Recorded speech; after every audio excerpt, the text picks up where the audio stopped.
Hey, everybody. It's the Late Show with the Rum Meister, Steve Andersen. I'm here on the southern tip of Vancouver Island, Victoria, BC.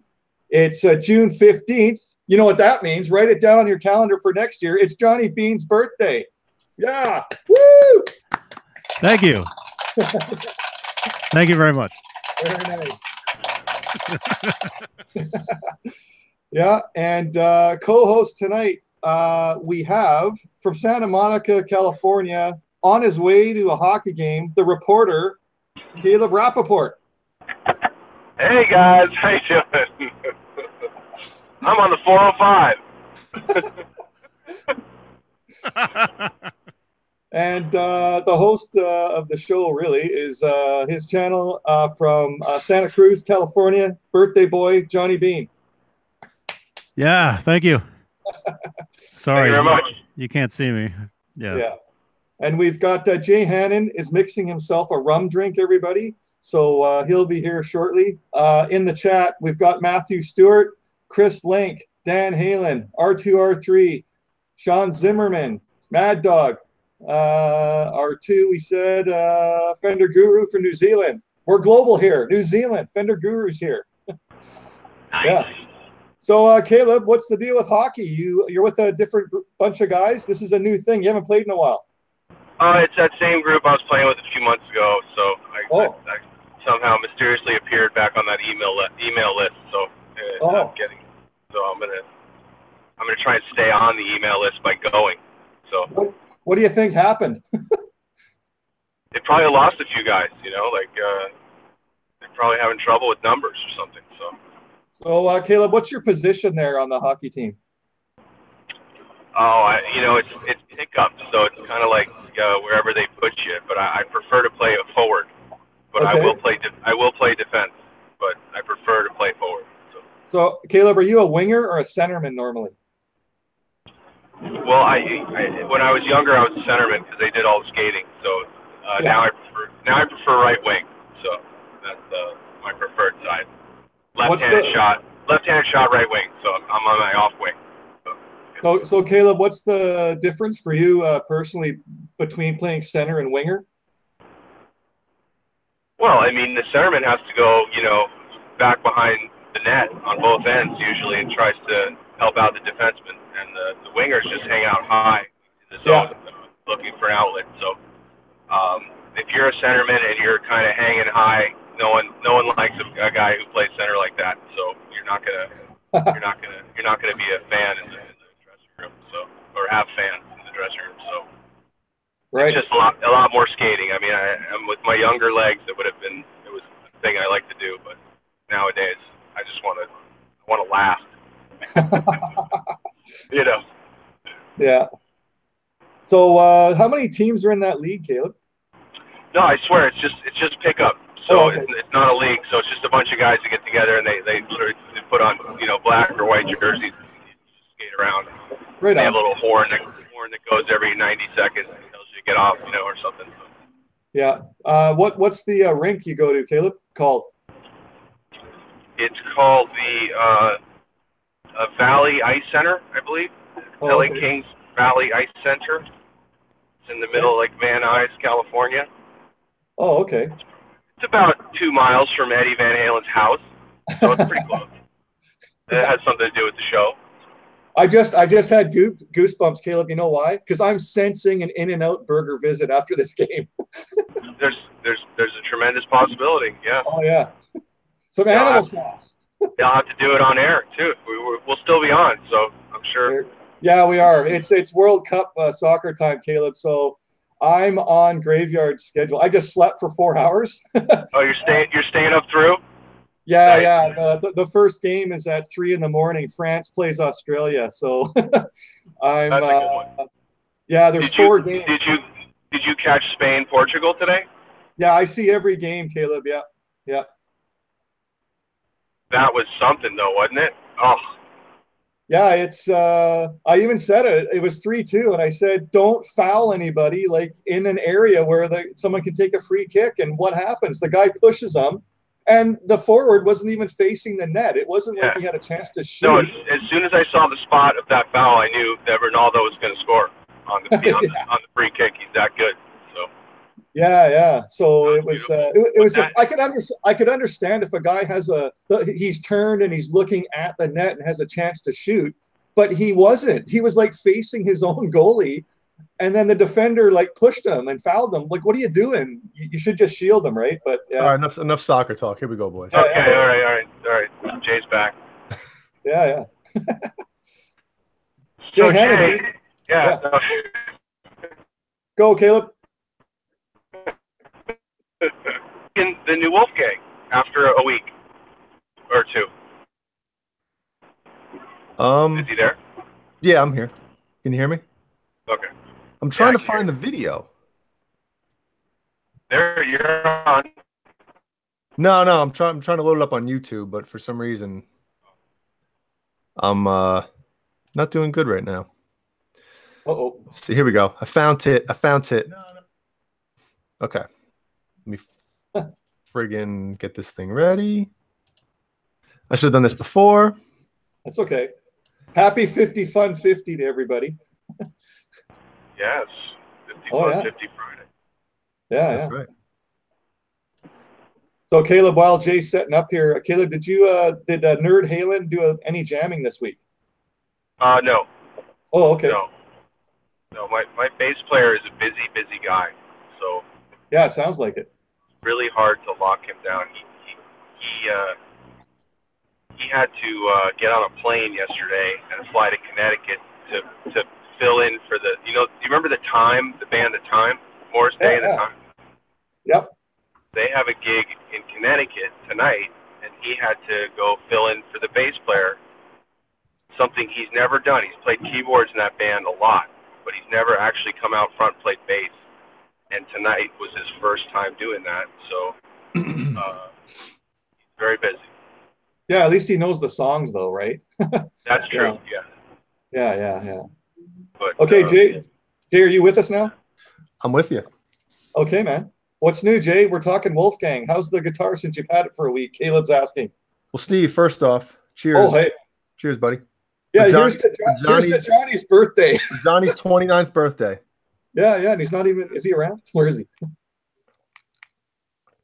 He's probably having dinner. Yeah, I think he is. So yeah, new Wolfgang feels great. Oh, yeah.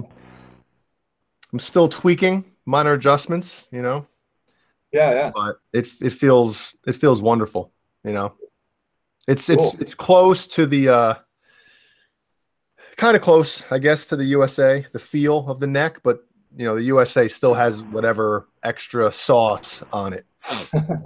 Hopefully, it's my sauce, not somebody else. What is the extra animal sauce that the neck has? I don't know. But comparing, I explained this to you guys last week. I've got the Chinese neck, which feels good. The Mexican striped special. Now the Japanese one and the USA one, still waiting, Eddie. And those two feel the closest, like as far as just how the necks feel, man. Like everybody says, it's all about the neck, right? Yeah.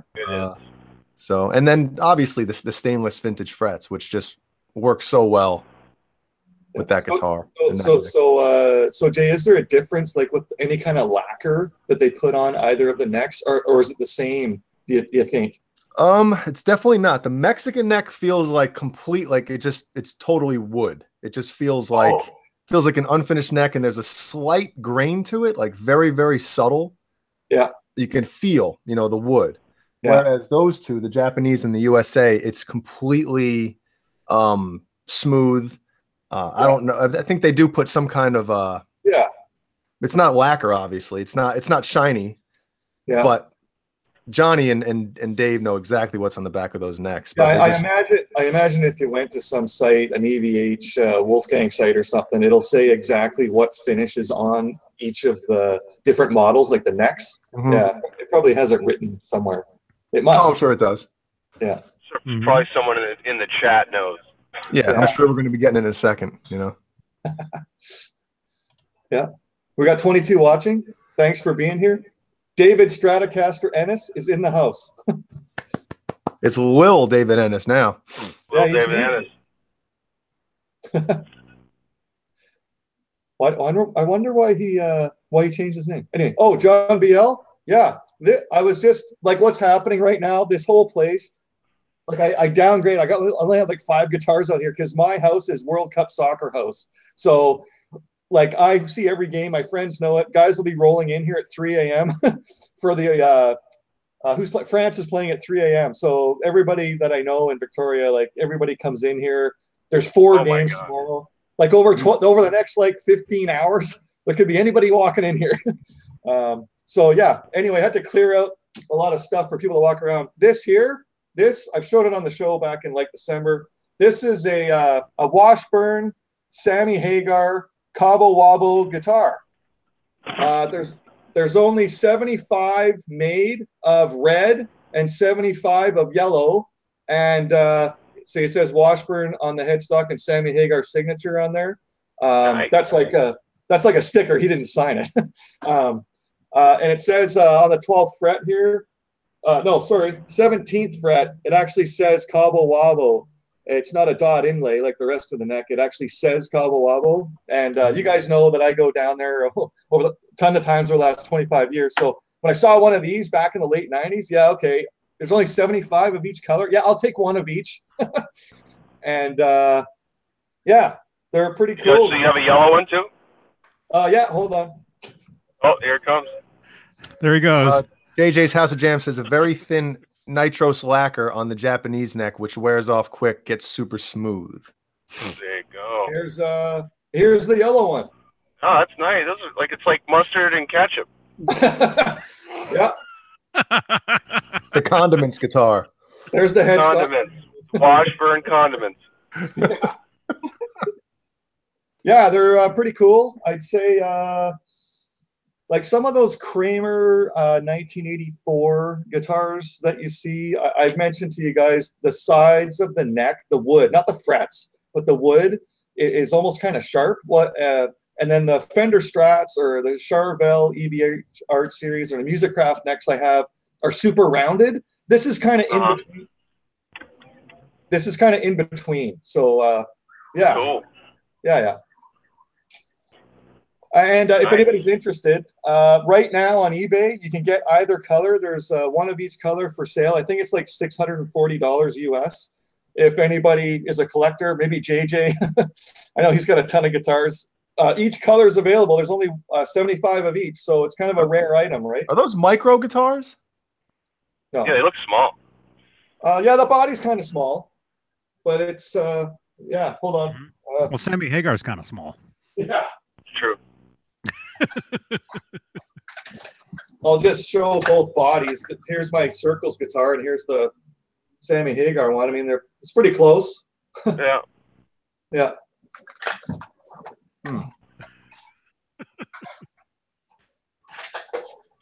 Ketchup and mustard. Yeah, where's the relish? The relish is your new one, right? Yeah, I sure will. Yeah, I'm just yeah. That's what we'll name it. The relish. Yeah, that's a good one actually. Yeah, I'm just waiting. I've never had to do it before, but the R2 nut, the locking nut, they're kind of low. Those ones that are the humpback saddle ones you buy separately. So they're kind of low. So I got a lot of fret buzz. So I got a couple shims that are on the way for the nut. I've never had to do that before, but I mean it's a custom build. So whenever you're doing a custom build, there's going to be little glitches, right? So yeah, I'm waiting for. I've never done it before, so a new trick in the game. Yeah. Cool. Oh, somebody has arrived at the rink. Oh, Caleb's there. I'm here. I don't see Bieber's car yet. Oh, is he on the opposite team? I don't know it. I don't know if he's playing tonight, but he does play with this group, so we will find out. Just before Caleb goes, I've got to do some housekeeping. Caleb needs to hear this. So okay. Last week's poll question. I hate it when I intro stuff and I get laughed at. Anyway, I don't care. It's the delivery. It's not the subject. It's the delivery. Trust me. Okay. Yeah. So Caleb's question he wanted answered from everybody. And thanks everybody for spawning. I had messages in the chat, in the comments. Spawning? In the video. Sorry? Spawning? Right. Thank you everybody for spawning. Oh, no, and responding. Is that what they said? And Facebook. Respawning. Yeah, text messages, phone calls, everything. I tallied up. If you're in a Van Halen cover band, let's say the original band with David Lee Roth or the second version with Sammy Hagar, if you're in a cover band, what song would you want to start the show with and end the show with? So the votes came in. I pulled it. The opening song, we have a split decision. I love the split decision. So it's good for you though, Caleb, because then you can change the set every night. You don't want to go see Nerd Halen one night on Tuesday and they start with a certain song and then go see them Thursday and they do the same set. So this is good. We got a split decision with I'm the One to start the set and Unchained, same amount of votes. Yeah. There you go. Yeah. To end the show, unanimous decision. Ain't Talking About Love. Yep. Yeah. Wow. Yeah. So that's voted by the guys in the chat and anybody that watches the show. That was the total on Van Halen with David Lee Roth. Van Hagar, there was no decision with the opening song, like vote-wise. There's a bunch of songs, but there was no like duplicate. But the closing song by a landslide was Dreams. Yeah. Oh. Yeah. Some of the first ones for Van Hagar, Good Enough, The Seventh Seal, Don't Tell Me What Love Can Do. Yeah, those were the ones for that. More people voted for the David Lee Roth stuff, so yeah. Can I vote for a Sammy Hagar song? Sure. Well, it's got to be One Way to Rock is the best opener. Yeah. I think they're meaning a Van Halen song, right? No, I know. Yeah. Yeah. Well, that's always the second song, right? Because it was 8:05. It's time to rock. Yeah. Right? So it was the second song. Yeah, they started 8 with You Really Got Me. Yeah, you really got me. And then it was 8:05, and it was time to rock. Oh, Caleb, by the way, real quick. That's the going slogan, right? Real quick to get your 2 cents in here. Real quick, Real Jay. quick. When Johnny posted the picture of Eddie and said it's 51:50 time, I don't think anybody except for me, maybe Johnny and maybe Steve, got it when you said officially. Yeah. Yep. When he says it is now officially 51. Yes, I started chuckling. I was eating dinner yesterday and I saw the comment and I was like, that was for you, Jay. I scrolled past it and then as I was thinking, I was like, oh, brilliant, Caleb. Oh, that's why you're sick. You choked on something when you were laughing about it. Yeah. Yes. You know what though? The new Facebook page is great for these questions. Yeah. Mm-hmm. Yeah. Then you could put the question up on the page, and then you can tally from the answers to that all week. Oh yeah. Yeah. We can actually create polls. Yeah. Within the page and have it all right there. Yep. Beautiful. No more phone calls. Our buddy Jones does that with every day he'll have a poll or a question, like a music related question. Butch Jones from DR Strings. Mm-hmm. And he'll have that. Now he started doing the poll thing where he'll have the album cover of, let's just say, a Van Halen record and an album cover of a Def Leppard record. I'm just throwing this out hypothetically. And he'll be like, pick, which one did you own or which one's your favorite? And as soon as you click on one, it'll give the percentage of what everybody's voting on. That type of stuff's cool, man. Yeah. We should definitely do that. Everyone out there who hasn't joined our Facebook page, join it. It's awesome. And it's gonna grow. It's gonna be good. Yeah. The more you touch it, the more it grows. I mean, come on, everybody knows that. That's right. Just go on it. Yeah. Walk into that one. Real quick. Here we go. Real quick. We got 4 hours. Yeah, it's called Real Quick with Steve Andersen. So Caleb, just before while we're still sober and conscious, let's do you have any kind of poll question you want answered for next Friday? Anything on your mind? Whoa, I didn't even think about it, but let me think. No, it's also for Jay and Johnny if there's anything we want to do poll-wise. Oh, okay. Well, he can think about it while he's playing. Yeah. Yeah. I don't want him to get injured tonight. Yeah, I don't want to get hurt. That'd be great. Let's see. We got lots of time. We can answer this later. Yeah. Yeah. No. But I'm gonna Go ahead. Caleb, you can't go into hockey until you come up with a question. Okay, I'm gonna come up with them.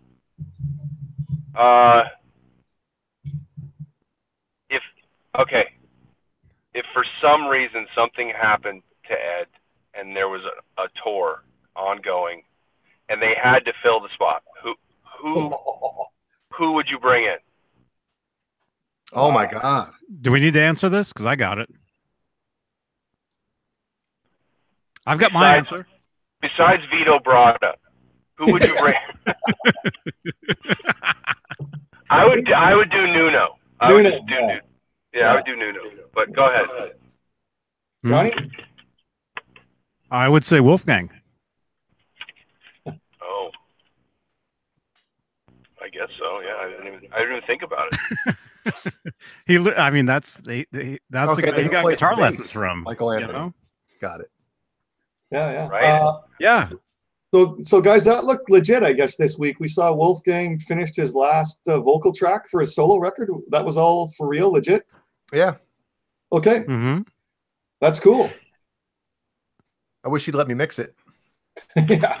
Did you guys see he posted on there was someone's comment was it took longer to build the pyramids, and then he wrote the whole like thesis on actually how long it took.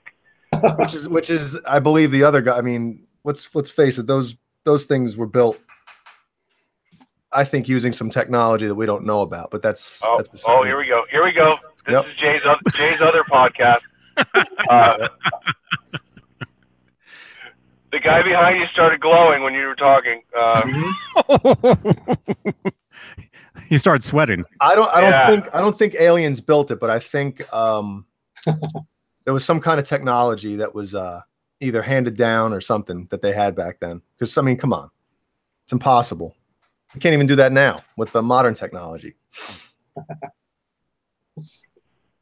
Yeah, it is strange. Anyway, so he answered the question. It was pretty funny, and and now we're all like on a different thought here about who we are and what we've been told. And that's the end of the show, everyone. I wish Wolfgang would.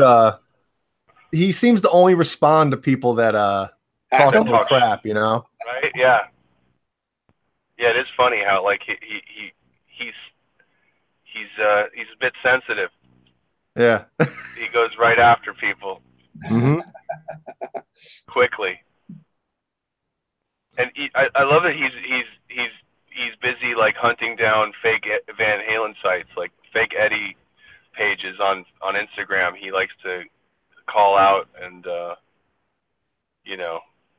mess with. I think I don't know if it's a waste of time for him, but well, I'd love to get him on here one night. Oh, cool. Obviously, not talk about any Van Halen stuff, which he would probably think that that's the first thing we would ask him. But I just want to talk about the record, making of it, Oh yeah. What instruments, what actual guitars, what drums he used, all that stuff, man. Whoa. You guys want a poll question? If we're stuck, I sort of have one. I'll see if you're interested in this one or not. A simple one, like, what's your favorite stage that Van Halen's ever been on? Like, for any of the tours, what was your favorite stage setup? Like the backdrops and all that kind of stuff. Fair warning. Okay. Are we happy with that poll question? That's what was wrong with Caleb's? I'm just. Yeah, I know. Should we save that for next week? Yeah, because I got one too, and I'm not gonna. Two poll questions this week. two of them. If you guys have a better one, that's great. I'm fine with it. Mm-hmm. Well, Steve, if you want, I can add you. I already added Jay. For some reason it wouldn't let me earlier, but I'm able to add you guys as moderators to that. Oh, okay. To that page. So, Steve, if you want to go crazy with poll questions, yep. Go ahead. Get crazy. Get crazy. Oh no, we'll start with the usual one a week and see how it goes. Yeah, yeah. That's We're cool. gonna need shirts that say "poll" on them now. Yeah. Hashtag. Whoa. Whoa. Grab that pole. Crazy poll. Big Hashtag poll fishing. this week. Big poll this week. Is there assless chaps on that? Yeah. Chapless, baby. Chapless ass. Wait, what? So Caleb, All right, boys. What's that? no, I'm just gonna say, when do your skates have to be on? You got 9 minutes. 10? It starts at 10:15, and I'm gonna get in there now and start changing. So Yeah, if you were a goalie, you'd be screwed right now. I would totally be, and I'm a little rushed right now because I got to stretch. So I'll see you guys in a few hours. I'm sure you'll be up and at 'em, and hopefully I'll be injuryless. Awesome. All right, have fun, Caleb. Thanks, boys. Yeah.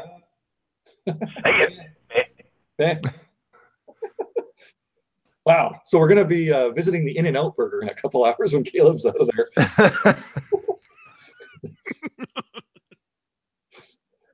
Yeah. What is it? The double with animal sauce? Animal style. Animal style. Yeah. Style. Yeah. We got some chimes in already. Vintage Sounds, Diver Downstage. We've got John BL, a fair warning tour, unanimous. Well, apparently not. Vintage Sounds has put in his vote.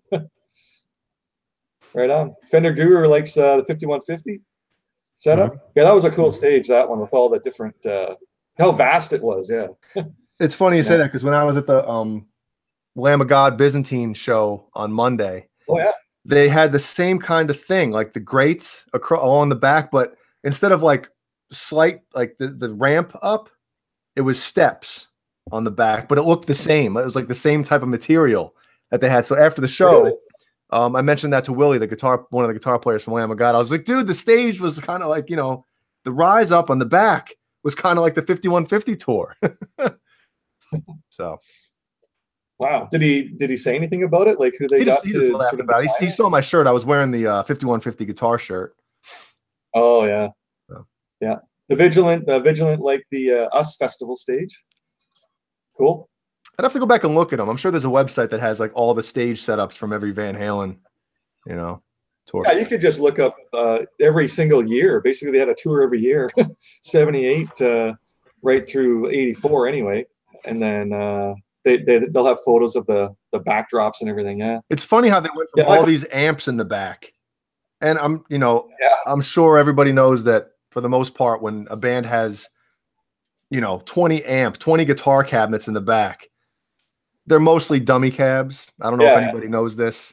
Like they use 3 of them, right? Yeah, they'll use, Eddie will use 3 or whatever. And I'm sure they have, an extra one just in case one craps out or whatever. But for the most part, the majority that you see back there are dummy cabs where there's no speakers in them. And for the most part, there'll be no backing on them either.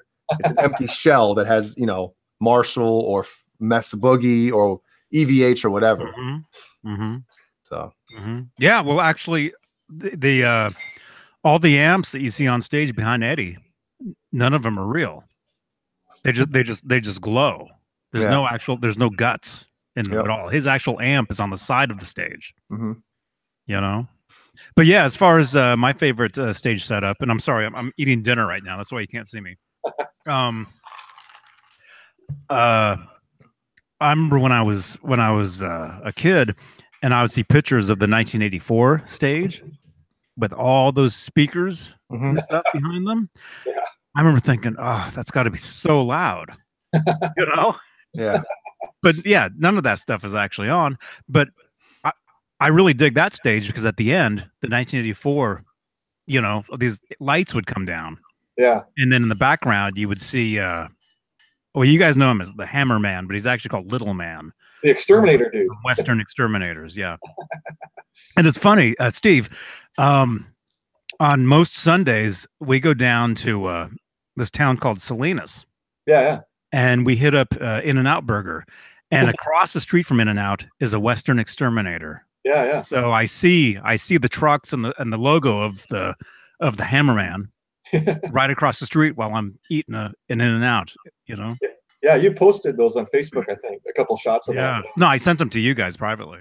Oh, okay, yeah. Mike Turner says he likes the '79 show. Yeah, that's cool. Yeah, I like the Fair Warning one for the David Lee Roth years. I like the Fair Warning one when it has the city backdrop. That looks cool to me. Yeah.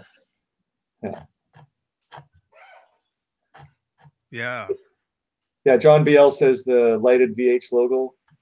Yeah, I think I have was it like not a spreadsheet, but a centerfold of the '84 tour handy. Hold on.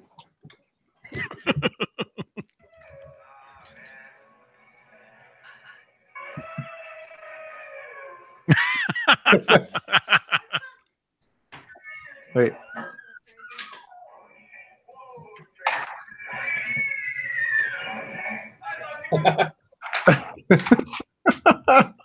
Yeah, here's a shot of when the 1984 comes down, and you can vaguely sort of see the exterminator guy in the back. Unfortunately, it's a couple close-up shots sort of blocking a bit of it, but in the middle there, you can see the exterminator dude. Yeah, cool. Yeah, it's awesome stuff, man. What more do you want? Yeah.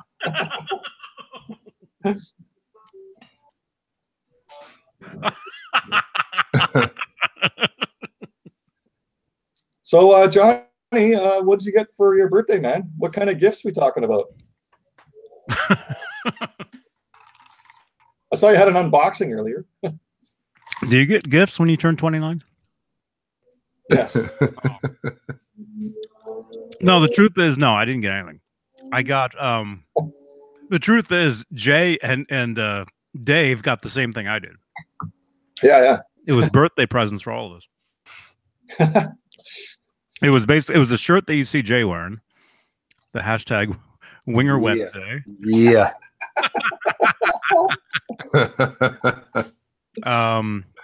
Was it 4 sets of guitar strings? Oh, the Super Slinkies, yeah. And a guitar pick. Yeah. Yeah. Cool. Yeah. Did you guys all get the same guitar pick? I saw Dave got a Steve Vai one. Yeah, I got a Steve Vai one as well. Johnny got a Jack White pick. I mean, sorry, what'd you get again? Jack Black. Oh, cool. No, I'm kidding. No, Andy Summer. Yeah. He's he's on the cover of Guitar World, I think, with that he shows the EVH guitar he has with the blue hardware this month. Yeah. Yeah, I was reading that at Safeway. Okay. Cool. Thank you, Fender Guru. This is Johnny, I'm enjoying your old EVH lesson videos.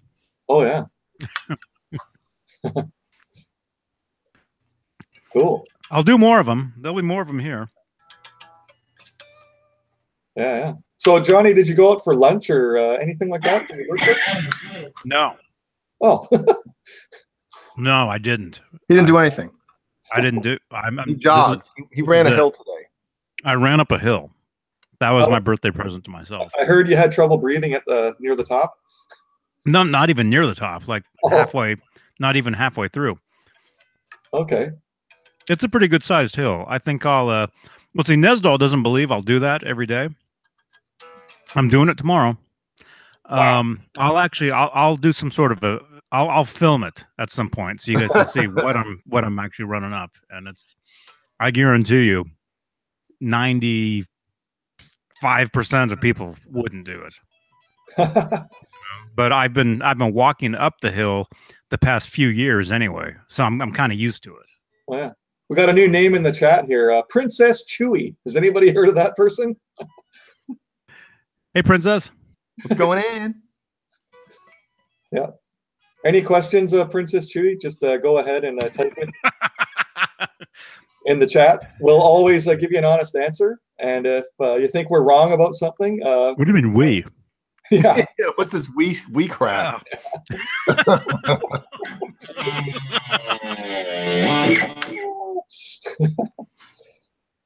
So, Jay, what's been new with you this week? Any recording stuff you've been working on? Well, no, I'm joking. There is something coming up. I can't divulge the information yet, but it's there's something animated as far as rock heavy metal that I'm going to be doing the music to. Oh, And I guess it's like a 4-part series or something like that. So I'll talk more about it when I get the okay. But it's in the works right now, and all the little things are getting worked out. But yeah. And is there any stealth updates? What's happening there? Zero. You're not replacing it. Oh, they're replacing it. Oh, they are. Okay. But yeah, I don't have any. I've been meaning to call them. I was going to call them every day this past week, and I never did. I got to be honest with you. It doesn't even seem to matter, does it? No, I'll get a phone call one day saying, "Hey, your guitar got delivered." Yeah. That's it,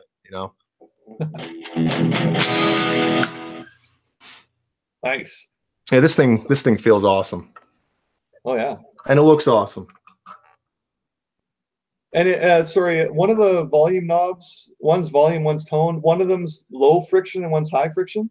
You know what? On the Japanese ones, they're all low friction. Oh, okay. When I got this, I was like, because I unboxed it with Johnny and Dave, and I was like, I felt that low friction, and I felt this one. I was thinking, did he switch this? But they were like, no. On the Japanese ones, they were both low friction. Right. So I kind of want to change this to the pickup selector anyway, and then put a kill switch here. Oh wow. So we'll see. Do you prefer the low friction or high friction yourself?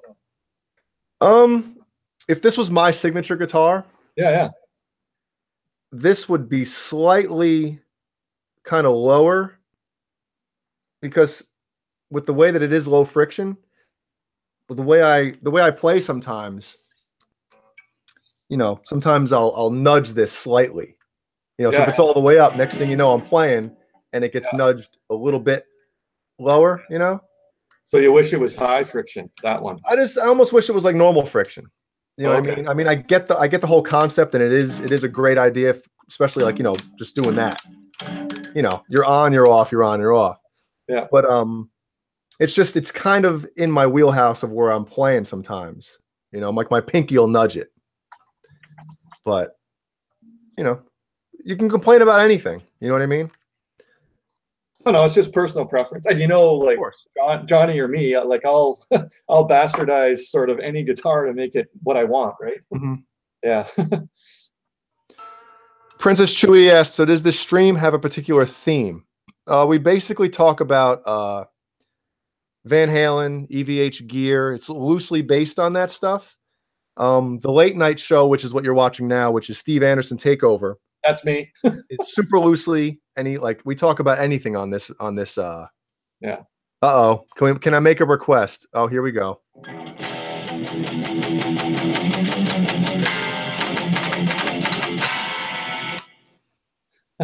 More metal. Is that your request? Yeah. Yeah, Fender Guru says he hates the low friction on his 5150 EVH guitar. Oh, he doesn't like it. Yeah, he said he always nudges it. I feel it's the same thing. Just a slight bump, and that thing's moving. That's like my Fender Strats that I play. I have to tape the thing down when I'm playing live with my band. Mm-hmm. That's it. I retired them. I can't do it anymore because I always nudge the thing. Like we're playing the Doors, Roadhouse Blues, and all of a sudden I'm going, like I sing and play, and all of a sudden I'm going, I can't even hear my guitar. Yeah. Oh. So that's when you saw it, Jay. That time I duct tape it down. Yeah. Well, what you should do on the Strat, you should get rid of the volume knob. Yeah. And move the volume to the first tone spot. Yeah. Yeah. So but anyway, like now the green Charvel, like you sent me the paint, that's going to be my #1 guitar, and then I'll probably build a second one for a backup. Yeah. And maybe I'll choose a different color or something. But yeah, it's cool. You got a question from the Vigilant there, Jay? How low do you have your floor on your Japanese special? I try to get these things, since they rest on the body, I try to get them as flat as possible. Can you see that, Steve? Is that coming across to you? Yeah. I mean, that's, I'll flip it. I'll flip it over this way too, so you can kind of see. And the Japanese ones, they were the flat top, which is kind of neat, man. Yeah. But yeah, I mean, I try to get it as flat and even as possible, just so that, the saddles, if it's like this, I don't know. I try to get it as even as possible. Is there a high friction EVH pot? Yes. That's the one that's on the tone knobs on the specials now. High friction. So you should get that on your Strat then. If you don't want to get rid of the volume knob and move it, get a high friction pot for that volume knob. Yeah, all I'm going to say now, Jay, now that I've built my first one that I'm going to play live, I just need a backup. Yeah. Like I like the stuff that I've like I didn't build the body and the neck, but all the hardware and what's on it and putting it together, it's sort of my own build. I like that's what I want to play now. So then people go, "Oh my God, what are you playing? What is that?" And then you start rattling off all the stuff, and they're like, "Oh my God, you can't buy this in a store." And that's the interest I have in the builds is that you can't buy this in a store. Yeah, I guess that's sort of the early Eddie influence, right? Back in the day where he was like, "No way, man, I want something that you can't buy in a store." Yep. So that's the interest I have in that angle. Yeah. So unfortunately those Fender Strats are sort of retired. Yeah. Princess Chewy. Yeah, I play like a lot of classic rock in my band. I have original music I play. There's no lyrics to, but the band I play with, we play like, Hendrix, Stones, Zeppelin, Beatles, Doors, Robin Trower stuff, Van Halen stuff, like Aerosmith, ZZ Top, like anything. Just any songs that I think are great, like even Magic Carpet Ride, Steppenwolf song, like any of the that's what the stuff I play. And Mike Turner has a question. What nut size do I need for my Mexican Wolfgang special? I want to go Chrome Floyd. So you want to probably go. Those will have the R2 nut. Yes, R2. Yeah, anybody out there, if you get into the Stripe series EVH guitars, that's when you hit the R3. It's just wider at the nut. So when you order a Floyd Rose tremolo, you want to make sure that it says R2 for the Wolfgang stuff. But if you get a Stripe series, it's R3. That's here at the nut. It's just wider up here. So I've done it. I've had like an R2 nut and I put it on a neck and I'm going, how come it's not even as wide as the neck? Well, that's because it's the wrong size. And they go all the way up to like R5, I think. So super wide. Yeah.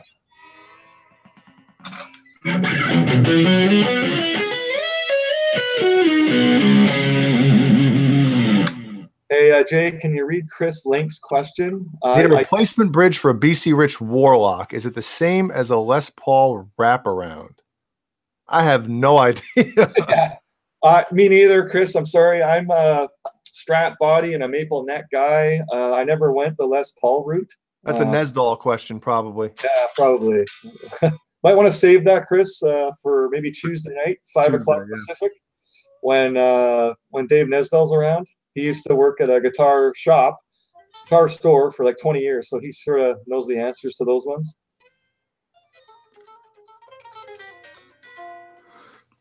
So Dan Halen is getting his 5150 in a few months. Is that a guitar or an amp? Awesome. Guitar? I think he means a guitar, yeah. Well, an EVH one, yeah.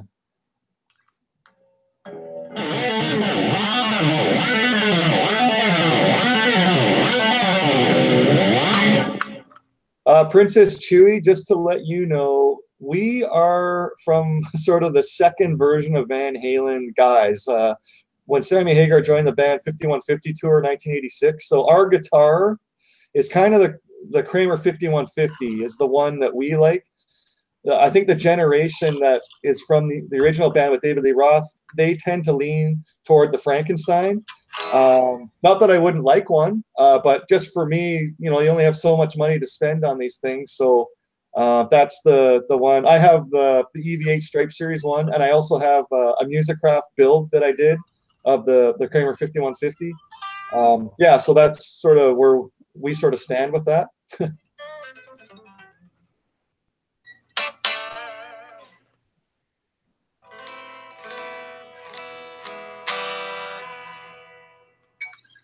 Dustin Day wants let's see, the beginning to, wait.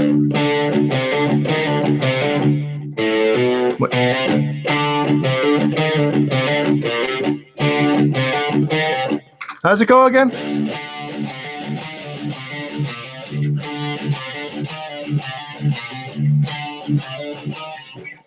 How's it go again? That's it. The end. Yeah, 46-2, man. Wow. There you go, Dustin. That's for you, bud. Go, Jay.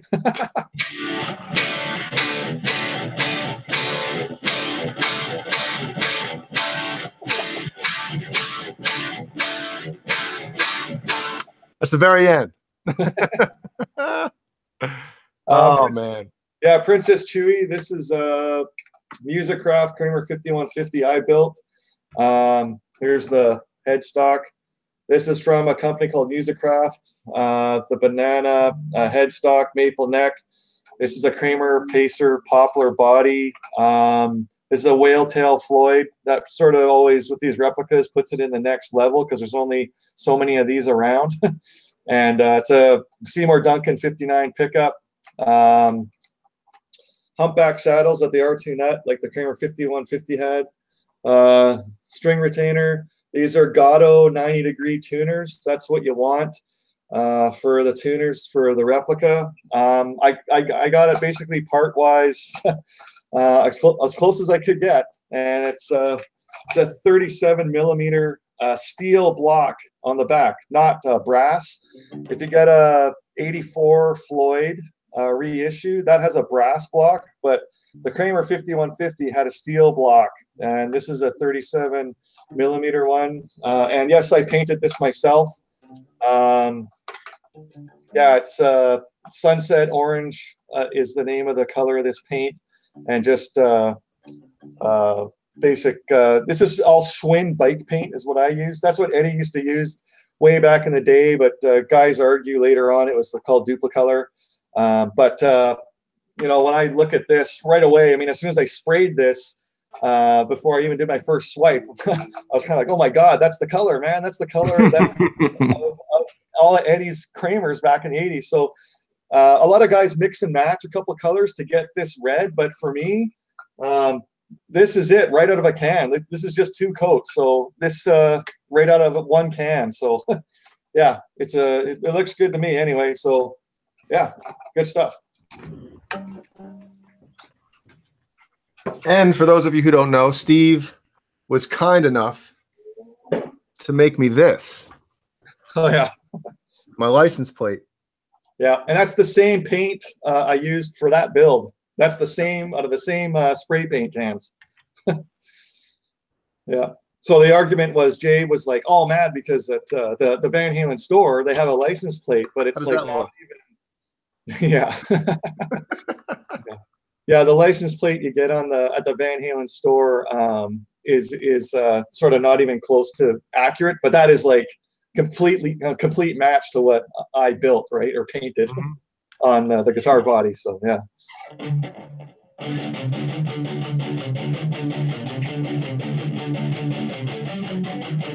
Man, now you got me wanting to listen to Tool now. There it is. Yeah.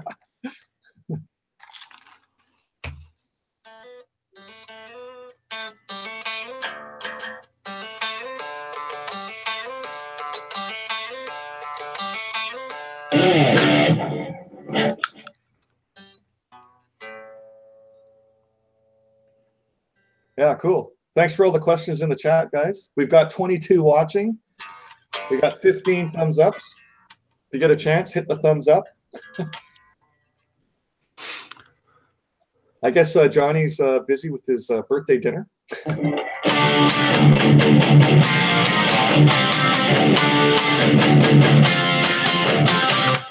I'm on the right pickup. It's reversed. I don't like it. I'd rather have it down be the bridge. Is that doable, Jay? You could swap that, turn it around or something? Yeah, well, you can't turn it around. This one, the way he has these, you actually have to like resolder it.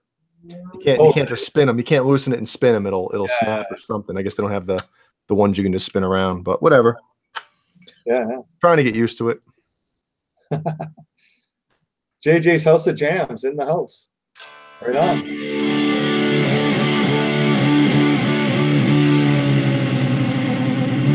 The sustain on this guitar as well is just second to none, or first to none compared to second to none. What is the saying? What's the block? What's the block size on that one you're holding, Jay? Well, that's like a 42 millimeter, or is it 37? This is the 37. Okay, and what's on the other one? 42. Really? The only issue is that I guess the see that? Yeah, yeah. Watch what happens. That's as far as it goes. So I have to route that or not shim it, but file it. I'm not going to do it. Somebody else is going to do it for me. But this, as far as it goes, is this. Ready?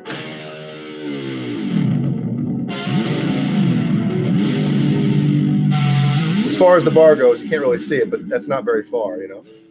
Yeah, I mean, if there's a rub, do you have a guy you can take it to sort of...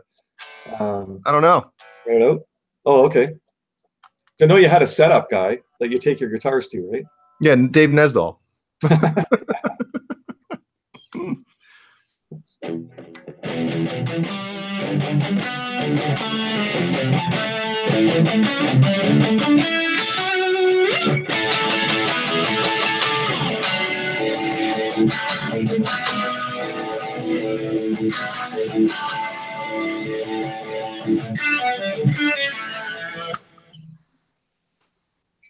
Yeah, actually, JJ's House of Jams, he's got a lot of guitars. He might be able to answer, I think, Chris Link's question he had about the Warlock thing. I know JJ's got a lot of experience with the different guitars. He's got a lot of guitars.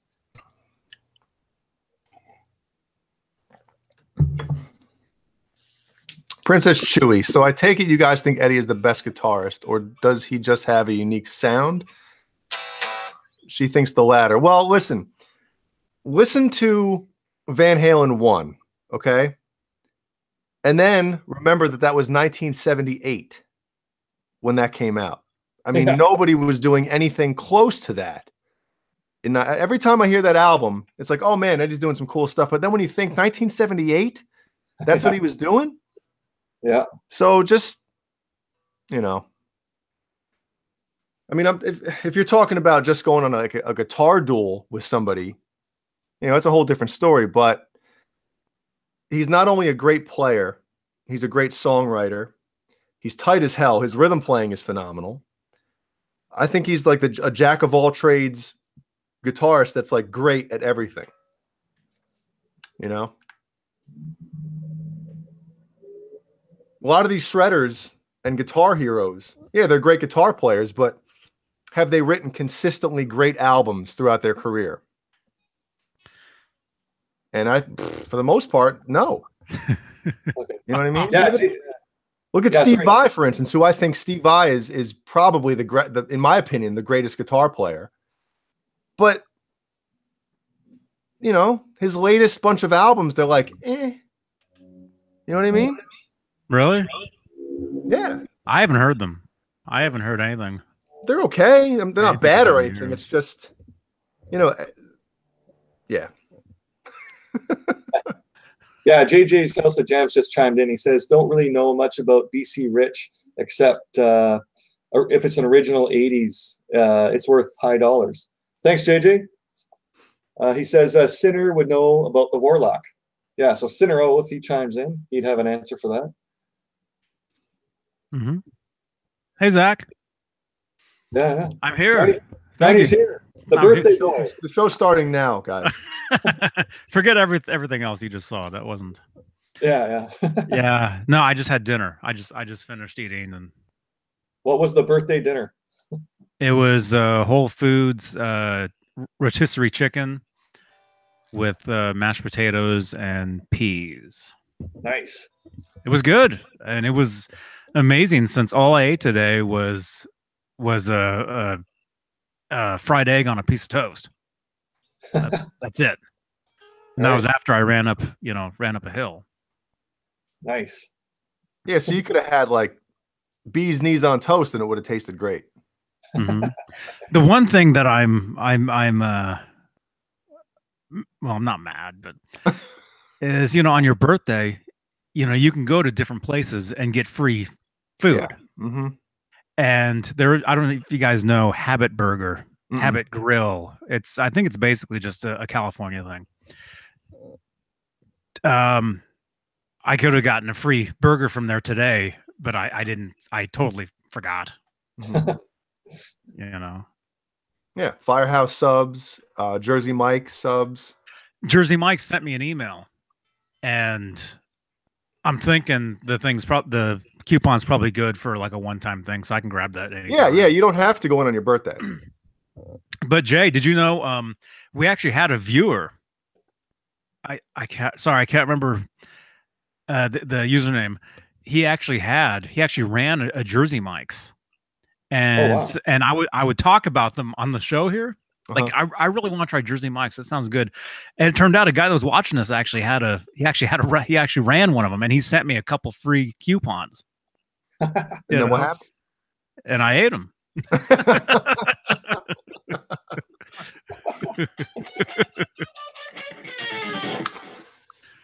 Yeah, Princess Chewy. We like Brian Setzer. He's cool. The rockabilly stuff. We dig it. Yeah. Oh yeah. Princess Chewy was talking about Gretsch guitars. Yeah, I don't have any.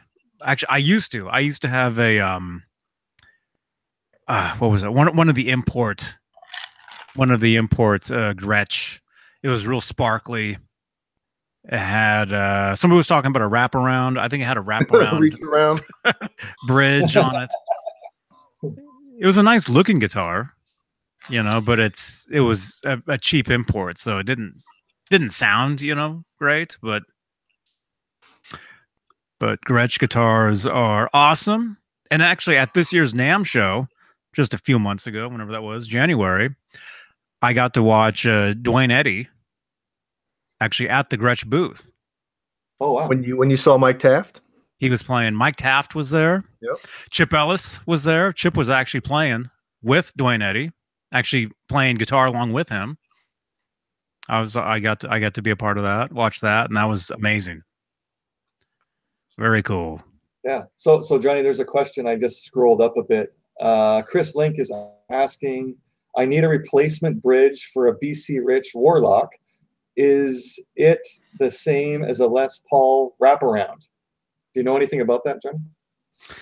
Well, what they're talking about is there's certain bridges where the strings basically wrap around the bridge. Mm-hmm. Yeah.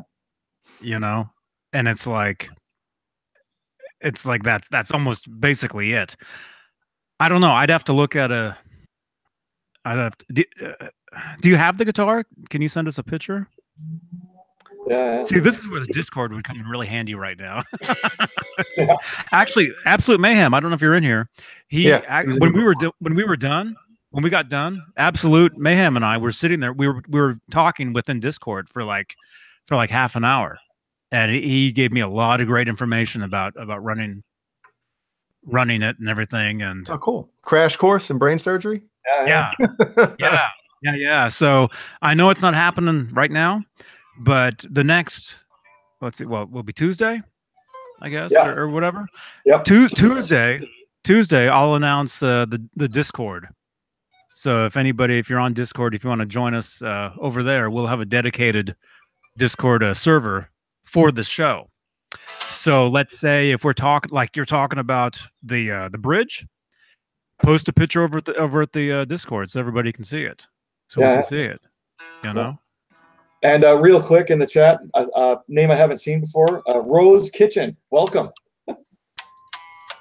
Hey, Rose. You got a new subscriber in here, Johnny, because I played Tool before. Yeah. Awesome. Yep. Do you know any other songs? How many songs do they have? They have a lot of songs. Princess Chewy says, I went out with Brian Setzer's brother, Gary, when I was a teenager. Oh, that's cool. Right that's on. Cool.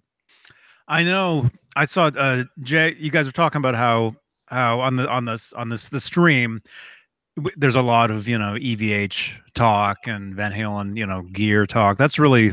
Did I misrepresent? No. Okay. A lot of people like to ask us that stuff, and it's great.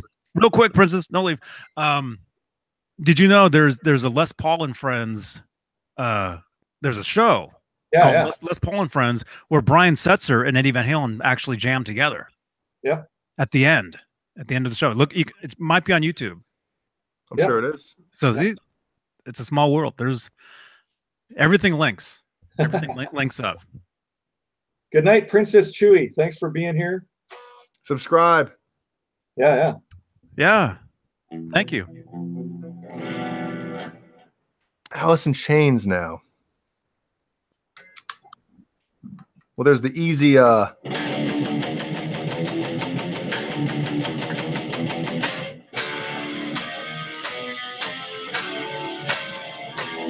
my fingers. And that's the easy cop out for Alice in Chains riff is them bones, but I used to know the song. What's the song from the last Action Hero soundtrack? I used to know that. How's it go again?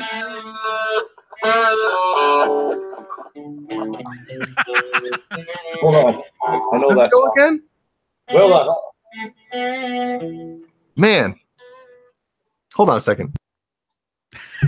Take care of the show, Steve. Ty Z. If any of you guys want to add me on Discord, it's my name. You can add me as a friend over there. By Tuesday, I'll have the server set up so you guys can jump in over there and talk about, watch the show over there, and maybe even we can do like a voice chat over there like afterwards, real quick, you know.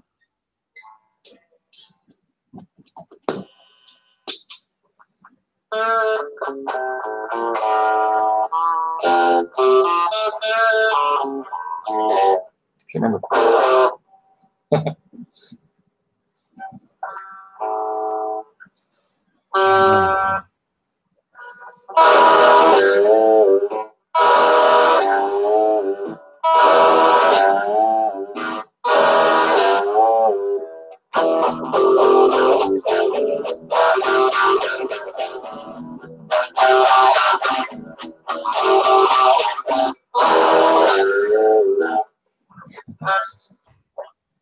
Yeah. Anyway. Spanky. Yeah, Jersey Mike's. Yeah, they're good. They're good. There's also another submarine place called Jimmy John's, which I think is good too. Oh yeah, cool. Although I like Subway too, so I don't know. I like them all. Problem is when you go into Subway, you smell like the bread for the rest of the day. Your clothes just get saturated with it. You go to Subway and you got to go home and shower. Hey, Subway Nick shower. Subway shower. Nick Thompson. Yeah. Hey, Nick.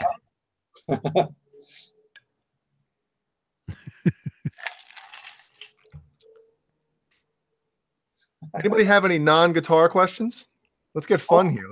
Let's get crazy, Steve. Oh, okay. Aliens. What do you got, Jay? Oh, see, if we do that, I'm going to be up till 7 in the morning. I'm going to be up till 2 tomorrow afternoon. Wow. Oh, Jay, what's the status of the new Bill and Ted movie? Do we know anything? Doesn't it start filming soon? Oh, okay. Right on. And I saw there's like another Top Gun coming out like this summer. Mm-hmm. Yeah. Yeah. Hope Val Kilmer lost weight. Yeah. Well, I think Tom Cruise is an instructor now. Yeah. That'll be his role, I think. Yeah. Because I think I saw Val Kilmer's going to be in it, right? He better. I don't know. When I went to the can we talk about the Solo movie now, Johnny? It's been a couple weeks. Well, I don't think Jay hasn't seen it. Oh. I can go make another drink while you guys are talking about it. See? I'm running on empty. Oh my God, look at that. I'm so happy you're getting another drink. John Bolware, you asked the question at the end of the show. And then when I came back upstairs, I saw it in the chat and didn't get a chance to answer it. Do you remember what that question was? Because it was earlier to me. You remember, Johnny? Did that have to? Well, I don't know. Quiznos, are they good? Yeah. Quiznos is like Quiznos. Yeah, it's like Subway, but they really sort of toast they toast the buns and the whole burger more, or the sandwich more. Yeah. The whole burger. Yeah. This is for John Buller. This is from last week because like so much goes on this late show that I like. There's so many questions anyway, so I go through it every week, right? Someone was asking if this was a Fernandez guitar. Someone kept asking about their Fernandez guitar. This is actually, I think this is the one you might have been talking about. This is a Kramer Farrington, if you're wondering. This is kind of the second model of it. So our reference point is 1986 5150. Eddie would have played this on the intro to the song Dreams. So this version is around 1988, a couple years later, and that's because these have sharp tooth inlays. The original one, those are like saber tooth inlays, man. Those are pretty cool. Yeah, yeah, yeah. The original ones just had dot inlays from 1986, and I think in the sound hole here, it was more of a straight up wood color. It wasn't painted black. That's what I've noticed on the ads. There's an ad, you can look up Kramer Farrington on Google, and you'll see Eddie Van Halen on the beach with a white lab, and yeah, you can see the ad if you call it up. Mm-hmm. And these are super thin. It's like an acoustic electric. It has a pickup in it. There's all the volume and tone here. But these were, I mean, this guitar, I don't know if you can tell, it's sort of beaten to hell. I used to take this camping. There's lots of mountains here, and every summer we'd go camping and I'd be hiking this. It's easy to hike up a mountain because it's so thin. It's not like I have a big, huge, thick acoustic. I'm trying to hike up a mountain. So, you know, I got to hike, you know, a case of beer and a sleeping bag, and then this guitar is easy to pack. So that was the advantage I had with this. Yeah. Where are you from, Steve? I live on the southern tip of Vancouver Island. It's called Victoria, BC. Victoria is the capital of BC, the province, right on the southern tip. So I've got, I can drive like 12 minutes in 3 different directions and be standing on a beach. Everybody thinks Canada, oh, you live in an igloo, but on the west, You live in a hospital. Yeah. Just so you know, I mean, you can tell I'm pretty tan, right? I mean, every Saturday I'm out on the ocean on my cousin's boat. I love seafood. My cousin likes salmon fishing or halibut fishing. I like crab and prawns and stuff. So yeah, we put crab traps out in the bay, and then we go fishing for the salmon. Come back to the bay. You murderer! Yeah, and yeah, I'm joking. Yeah. So yeah, I'm out on the water a lot, and anyone who does any boating on the ocean or lakes, yeah, the reflection off the water, you can get super tan, like easy, right? So yeah. Got any questions here? When I said no guitar questions, I meant no gear questions. No, wait, man, it's Vintage Sounds. He's a worthy adversary here. Question: what is the best amplifier out there now? Go ahead, Jay. Can I take a shot at this one? And I've never even played it. Do it. It's the Friedman BE100. If I were to have any amp right now, that's what it would be. Everybody that I know that has tried that thing was like, dude, I was ready to drop down $3,000 like on the spot. Wow. Cool. And just everybody, I'm still an old Marshall guy. I have a 1979 50-watt Marshall head and a Marshall slant cabinet. That's what I've always played through. I spend my money on guitars and stuff, so I have a great sound through that, a few pedals, and that's, I have dude, you have a 79 amp. Of course it sounds good, man. That's when they actually, you know. Yeah, I mean, they were great. I really like the EL34, the 100-watt one. I like the black with the gold trim, but as far as the sound goes, I mean, I have the sound that I like, and I don't know, I haven't had a reason to go anywhere else. So yeah, Johnny. Yes. Amplifier, you got your PV 5150. Is that the main one? No. Oh, okay. No, it's not. Well, my main amp nowadays is the Fender Hot Rod. Is it the DeVille? Oh yeah, CC DeVille. The 212. That's been my main amp, touring amp, for 10 years, I guess. Cool. Oh, Fender Groove. Back. Yeah, Johnny, Fender Guru is asking, what's your last 4 digits for Discord? I want to send you a request. Of your social.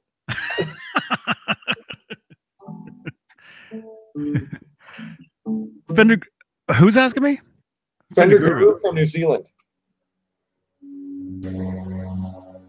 Can I say that publicly? Can I say that? Is Absolute, are you in here? Is that publicly? Can I say my username and my digits? I'm thinking I can, but just in case. But Fender Guru, can you message me?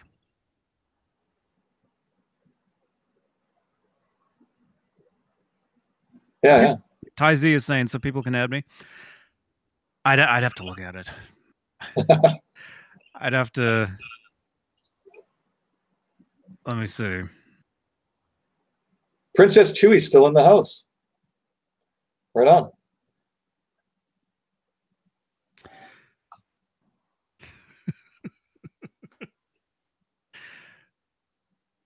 Let me just make sure that's cool to give out, because I don't know. I'm thinking it is, but Absolute, are you? Let me message him real quick.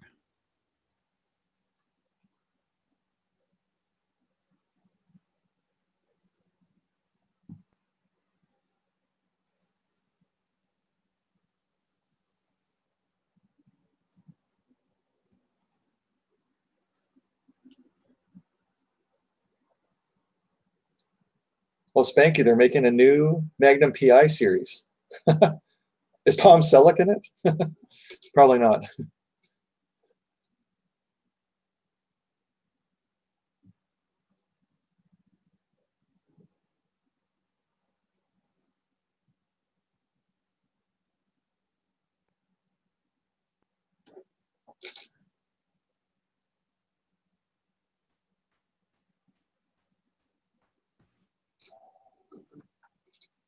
Yes. Okay. All right. Hang on. All right. You guys are messaging me on different places. Actually, I gotta find it. Let me find out what it is real quick. John BL still in the house.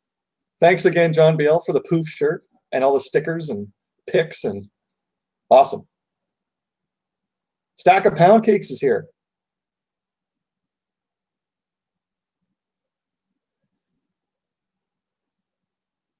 Yeah, he doesn't have a guitar on display tonight. Stack of Pound Cakes. Actually, he did earlier. He had his, I think the black Wolfgang was out on the early show. I saw that earlier.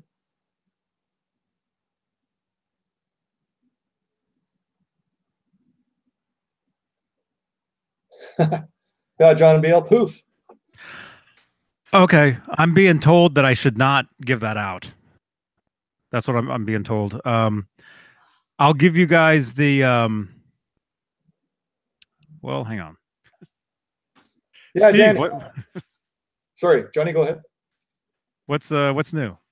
Oh, I'm just responding to Dan Halen. Yeah, Dan Halen, the Queen movie. Yeah, I saw the preview for that when I went to the Solo Star Wars movie. I don't know, 3 weeks ago. Yeah, that guy, he looks like the Freddie Mercury guy, the guy who's portraying Freddie Mercury. It's really peculiar, sort of how he looks just like him. Yeah, it's really cool. Yeah, it looks like it'll be a good one, that Queen one.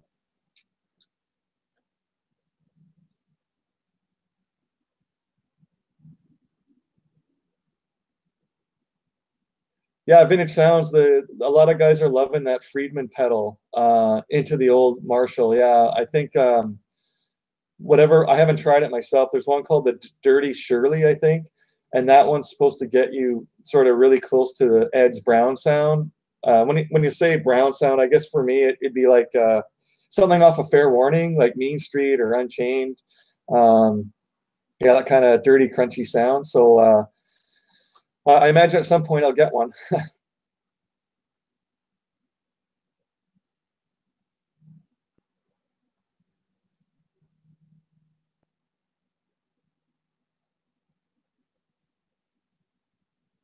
Yeah, John.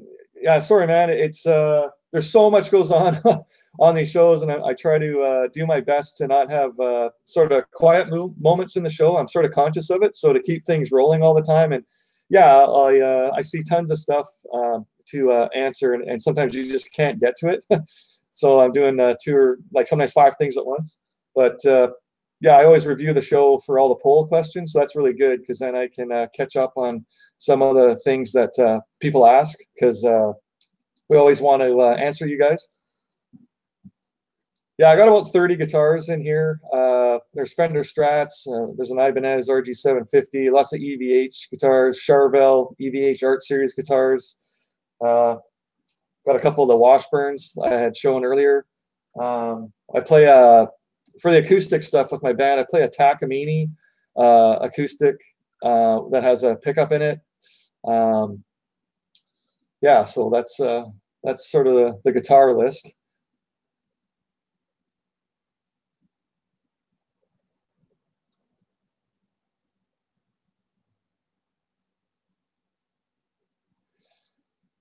Yeah, the Boss Katana Vintage Sounds. Yeah, Joe Wentz. Yeah, he has a great sound, Joe Wentz. And yeah, whenever Joe's on, or even Johnny does some guitar playing late at night, usually between like 11 and midnight. If you ever have a question about what the guys are running through, they'll always give you the rundown of what they're using. But yeah, Joe Wentz has a great sound. He played a lot last week. I was on a couple of his live shows last week, actually. And yeah, he has a great sound.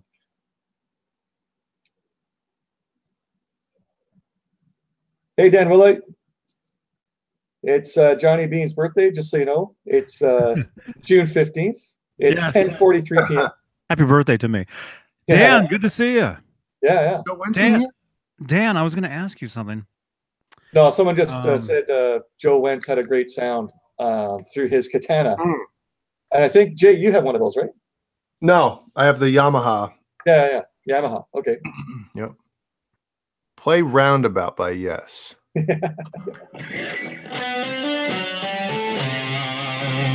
It's about... How's it go?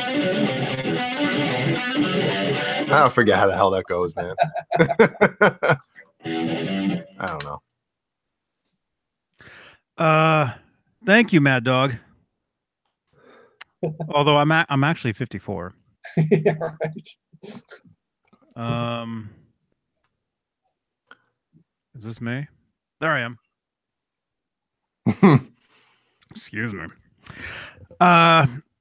Dan, yes. Oh, I know what it was. I created a new Facebook group called EVH Gear Fans Live, and I wanted to add you to it.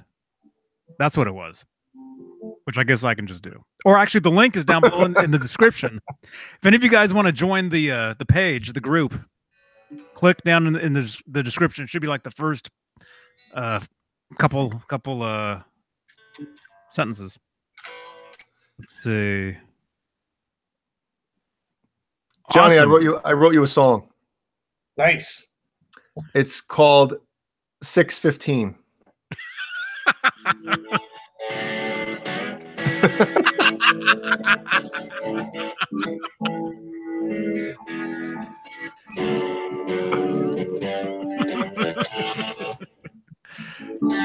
How's it go? 6:15.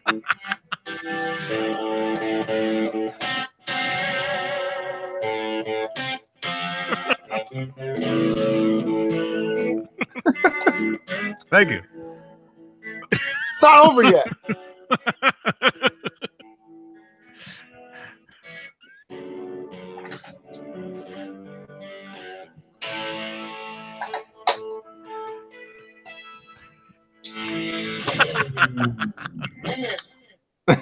$6.15, everybody.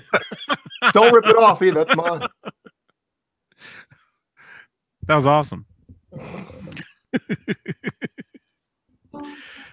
Cool.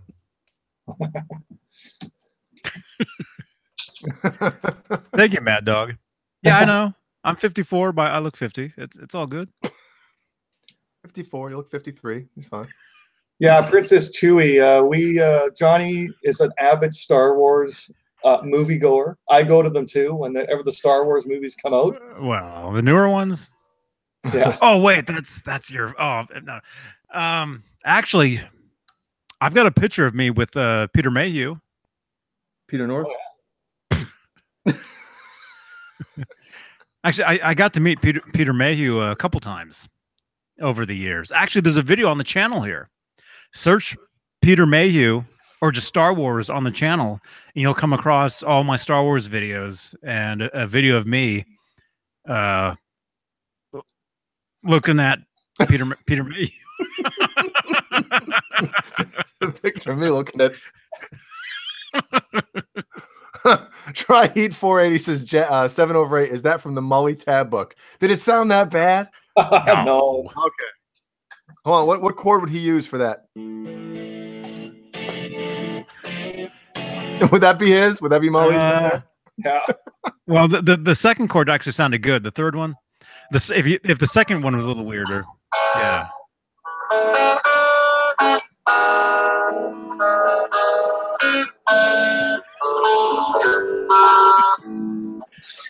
There you go. That's right, Dan.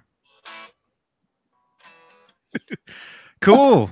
We're getting some new people into the Discord, which we haven't even announced yet. So you guys that are in there now,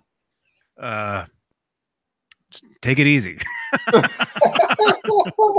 Yeah, no Richard picks, huh?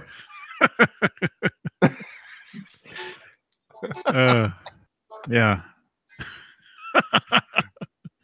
No, it's gonna be cool. It's gonna be a great addition to what we do here. It's like I said, I was doing a voice chat over there with Absolute Mayhem for about half an hour after we got done with the earlier show, and he was giving me all kinds of tips and suggestions and all that stuff, and tips and trinkets.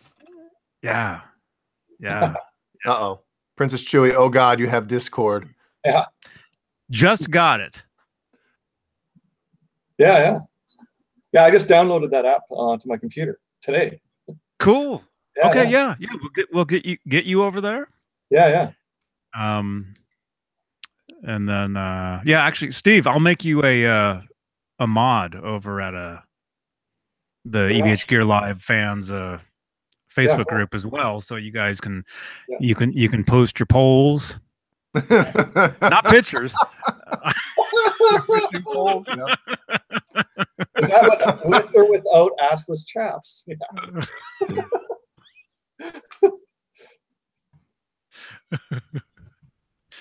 Yeah. But the cool thing about Discord is we can actually we can actually have like different well, I technically they're rooms, of different subjects. Oh, yeah. So there can be an EVH Gear guitar room where we talk about that. There can be Taco Bell room where we talk about that. Post pictures of before and after burritos. Before and after.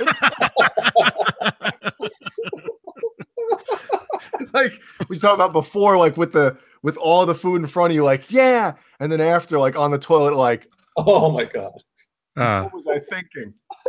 Well, that sounds fine too. Yep.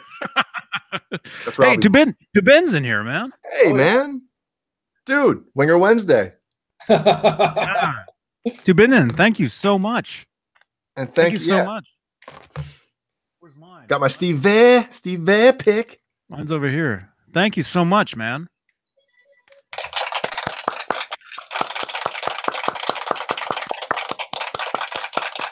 Awesome.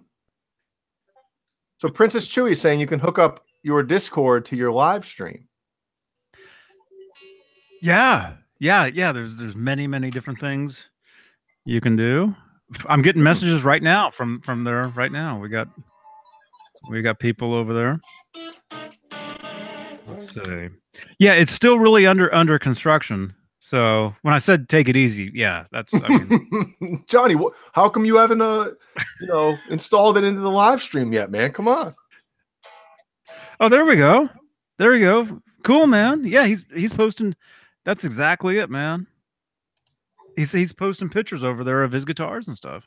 Oh, Fender Guru. Oh, he's over there right now. Awesome. Yeah. All the way from New Zealand. Princess Chewy said there's also a music bot for Discord. Yeah, the one room I'm in with a couple of friends, there's a Mustaine bot, Dave Mustaine from Megadeth. Uh-oh. Is it like the Caleb's Roth thing, or? I don't know. But we gotta have David Lee bot. He's got to be in there. Hey Jay, you got a question from Vintage Sounds? Hey, it's 7/8. How is the Kemper? Is it worth it? If I could swear, I would say F yeah. What do you want to use it for? Live, studio, just demos, recording, whatever, man. I use it for all of that stuff, and it's great. It really is.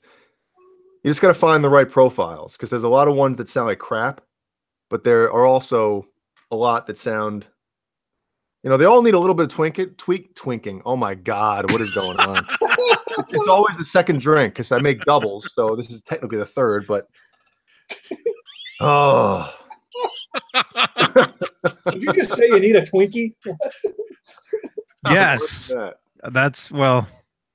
Yeah. Yes, that's what you meant. Yeah. Hey, Derek. Get me off of the show.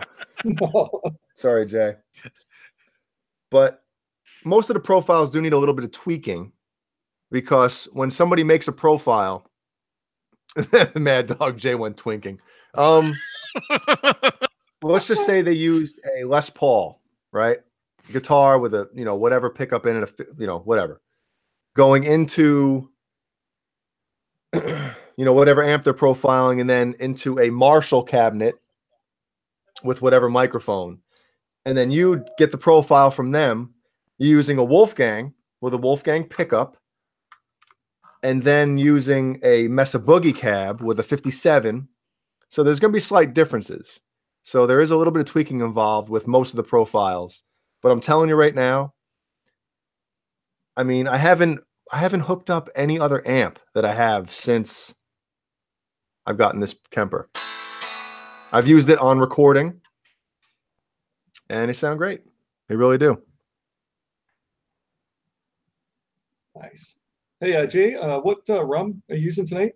Are you on the Sammy Hagar rum? Captain Morgan. I'm all out of Sammy. Oh. I'm all out of Sammy. Is that spiced?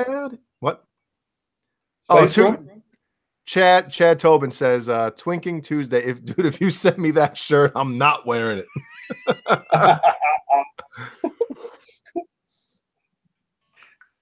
Yeah, man. The only Sammy that I have left, I have half a bottle of the Sammy's Beach Bar rum, the Hawaiian one. That's actually the cane rum, the cane sugar rum. But they don't have it here anymore. Oh. They have the Puerto Rican rum, which it tastes nothing. It tastes nothing alike.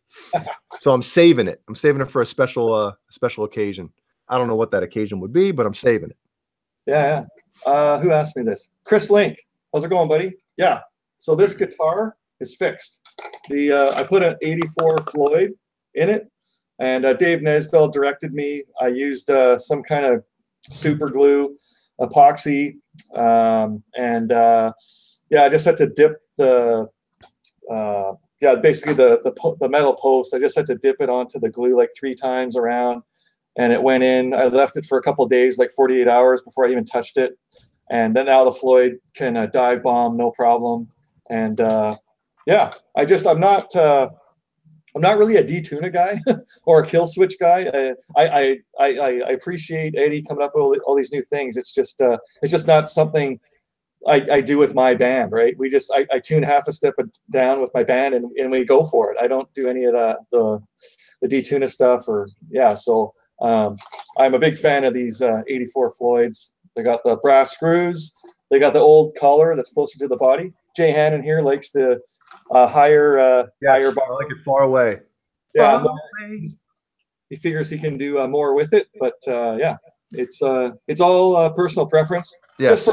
Just for me when I'm playing. Jay, he held up his Floyd before when it lies flat to the body. I do the same thing, but for me, like normally when I play, with the newer bars, it's higher up and my hand always hits it. But these lower ones on the 84 Floyd, and you can see how loose I keep the bar, my hand doesn't hit it when I'm playing. That's why I like them more. So just 30 years playing these things since I was a teenager, it's like you learn all the little tricks of what you like and don't like. So it's just a preference thing. Yeah. It's all about preference. Yeah. Nick Thompson, this is so this isn't just a EVH one, Nick. This one is an EVH Art Series Charvel guitar. So this is from 2004. I've had this guitar, 14 years. There's lots of wear on the neck. I don't know if you can see that at all. Yeah, a well-played guitar, man. Yeah, a guy like Johnny Beane wouldn't want to touch this neck. I've been playing this for a long time. It's just so you know, serial number 544. So that means first year. If within the first 1,000 is the first year. So this one's a real special guitar to me, and these necks are great. These Charvel EVH Art Series guitars. These necks, R2 nut, and they play awesome. Yeah. Expensive though, $3,500, brand new back in 2004. Damn. Yeah. Whoa, man. Well, it's the first run of these. It's the first Stripe Series thing there ever was. I saw the ad. There was this. Where is that made? These are made in USA. Oh, okay. Well then. Yeah. Oh yeah. Okay. I bet it feels awesome. Oh, it's ridiculous. And then there's the original Frankenstein, the white with the black stripes, and then there's the red with the white and black stripes. Mm-hmm. I have one of those. But yeah, when I saw the ad, this jumped right off of the page at me, and I said, "Oh my God, get me that!" So I went right to my guitar shop, and just so everybody knows, you can do that when something's brand new released, and if you're into the serial number game, just go to the guitar shop, and you can go on YouTube. That's what I normally do, and you can call up the NAMM shows, the Winter NAMM, and that's when guitars right after that Winter NAMM, you can go in and order like a pre-order for the guitar and wait like 7 months, and then you'll get like a really low serial number. If you're into that sort of thing, people around here where I live, they do that for cars. Like a lot of cars that are produced, they try to get a low VIN number. It's like if you're a collector of the stuff, it really like holds more value. It's just a collector thing. So I like to, if I really like something, I order it in advance. Yeah. Mm-hmm. Yeah, and by the way, Zipkin says hello to everybody. Oh, cool. He's over on the Discord. The Discord. He's over on the Discord. Everybody's over there. Yeah, I got a lot of questions here. Vintage Sounds. Yeah, Gorilla Glue, Vintage Sounds. It's called Gorilla Glue Epoxy. There's sort of two little bottles in it, and you have this plunger that you push down. Yeah, all good. Yeah, stack of pound cakes. The 84 Floyd is a reissue that you can get. You can go to the Floyd Rose website and you'll see them on there. It says limited edition, but I've been buying the things for like over a year. So I don't know how limited it actually is. But you have them all. Yeah, right. I have a lot. Yeah, I do. And guys, just anybody out there, you want to upgrade your guitar or doing replicas and stuff. I go on eBay and like I build all the guitars I build. I just get the parts off of eBay. I get old like Kramer Pacer parts, whether it's string trees or string retainers or pots, like all that stuff. If you want vintage stuff, you just go on eBay and I have a search for stuff, and it comes up like every morning. Like every time comes up for a certain thing that I'm looking for, bang, they're there. There's 5, string retainers come up from old Kramers. Yeah, so it's a good place to go. Mm-hmm. Yeah, I know. I used to get all kinds of Kramer stuff, off eBay. Probably like 12 years ago. Oh, okay, yeah. I'd put a lot of guitars together and play them, gig with them and stuff, and then end up having to get rid of them. Yeah. Oh, there's Alex Zipkin. Hey, Alex, how's it going? Yeah, hey man. Welcome to Johnny Beane's birthday bash.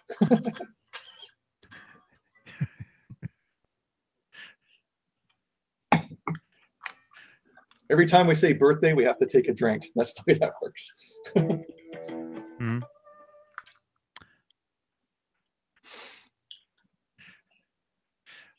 Yeah, Dan, it's me. If there's something on eBay and I see it in the morning that I'm looking for, I'm the one buying it.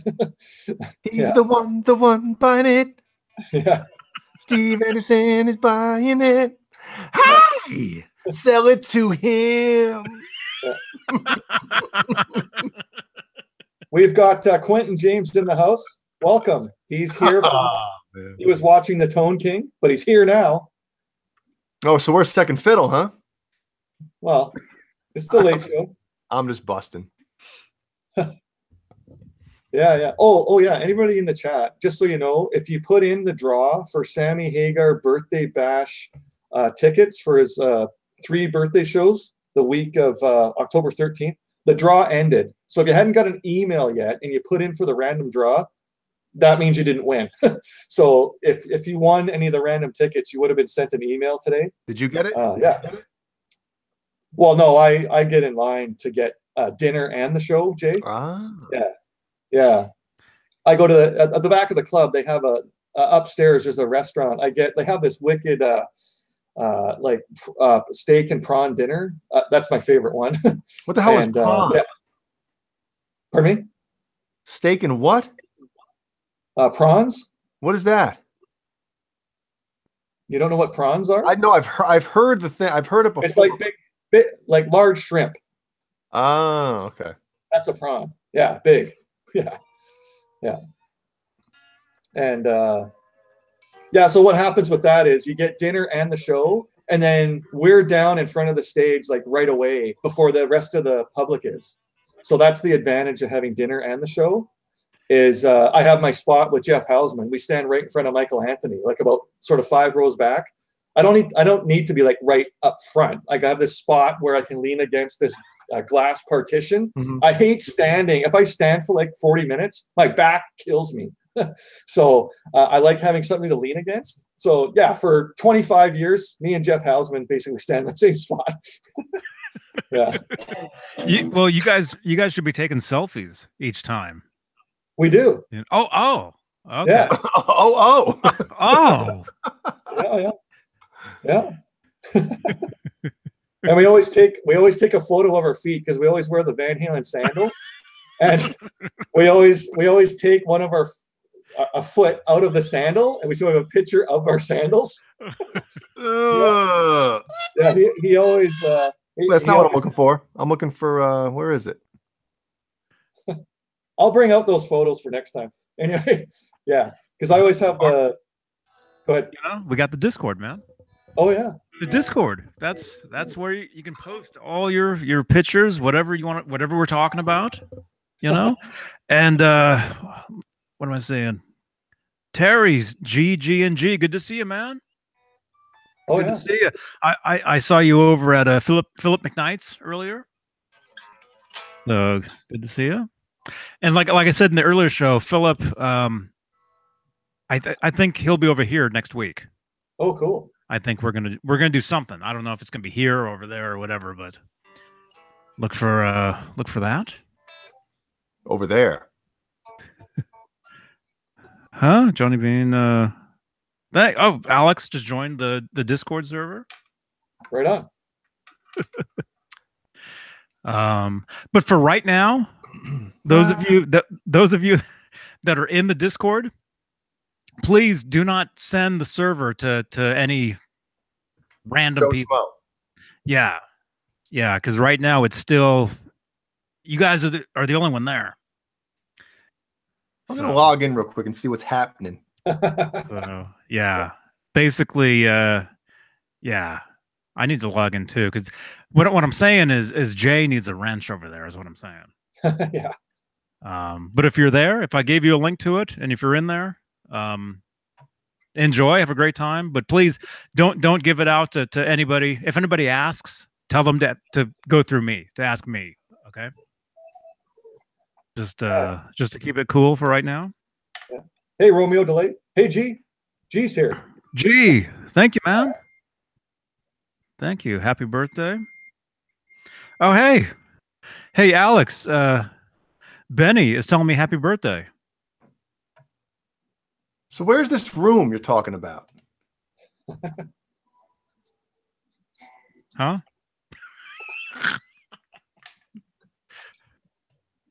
You received an invite, but invalid invite. Are you I'm on the Discord. Room? Oh, you're not in the room. No, you're not even there. Okay, let me. I'll put you in there. Pick them up. Oh yeah, and you can change your name too if you want. I don't know if I want to now. Okay. Nobody will know who I am. Who's this? Well, who's this jerk? there we go. That's the that's where everybody is. Invited. Oh, look at that. Oh, the pyramids of Egypt. Yeah, see, that's what I'm talking about. Is we talk about something, people over there they're posting the stuff. This thing's got more action than It's pretty cool, huh? You know, who posted a picture of the Telecaster with somebody sleeping with a beer in the background?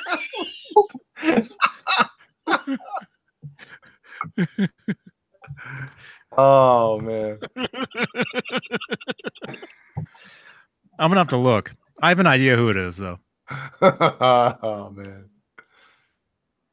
John BL. Yeah. If you guys want to join, message me on message me somehow. I don't know.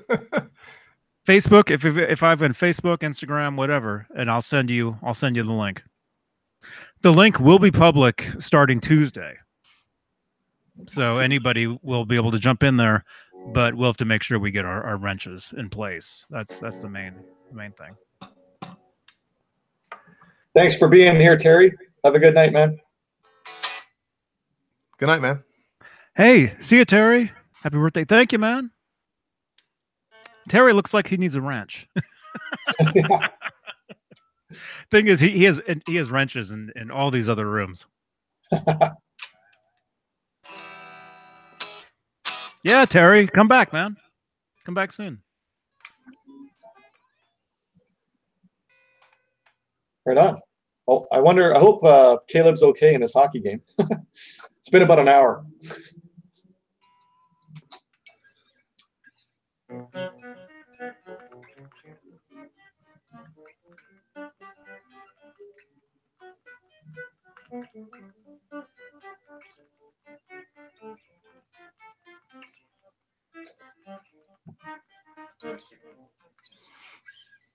There he is. Oh, you heard that?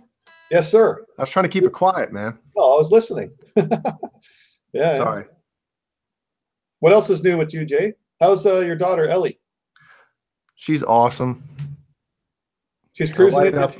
I used to. Sorry, go ahead, Steve. I'm sorry. Sorry, when is she 2 years old? October 20. Oh my God, 24th. Okay, Halloween. Cool. Well, almost Halloween. Yep. Almost Halloween. Yeah. Cool. She's awesome. I told her how to hold a guitar pick, so she knows to put the point down, and then I'll set the guitar up. Did you see the picture? I don't like doing this because people used to do this to me. I saw the Summer Nights one where she's looking at the video of Live Without a Net. Yeah. So there's that one, and I just got to show you this one because it melts my heart. Let me find it.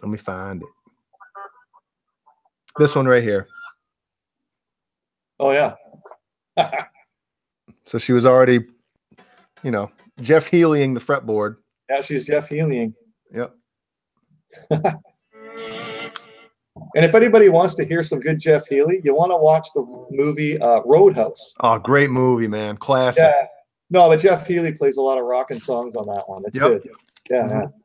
Mm-hmm. He's Canadian, eh? Jeff Healey.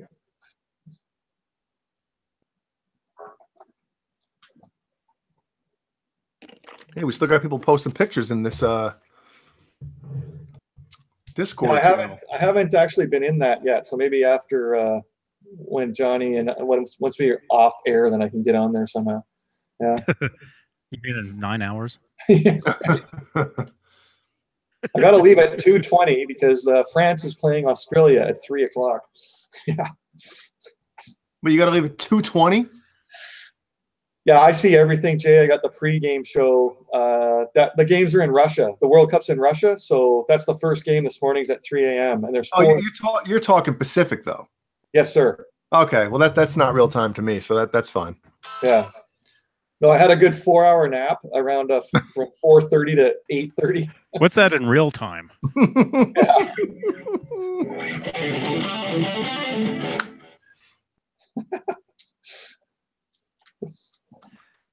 Wow. You guys are going crazy in the Discord. Look at this. Oh yeah. Look at this. And this is this is really just a test page. This probably won't be like the actual page, but yeah, Quentin James, what are you getting? You're getting a guitar, a demo guitar from a company. Do you know what it is, Quentin?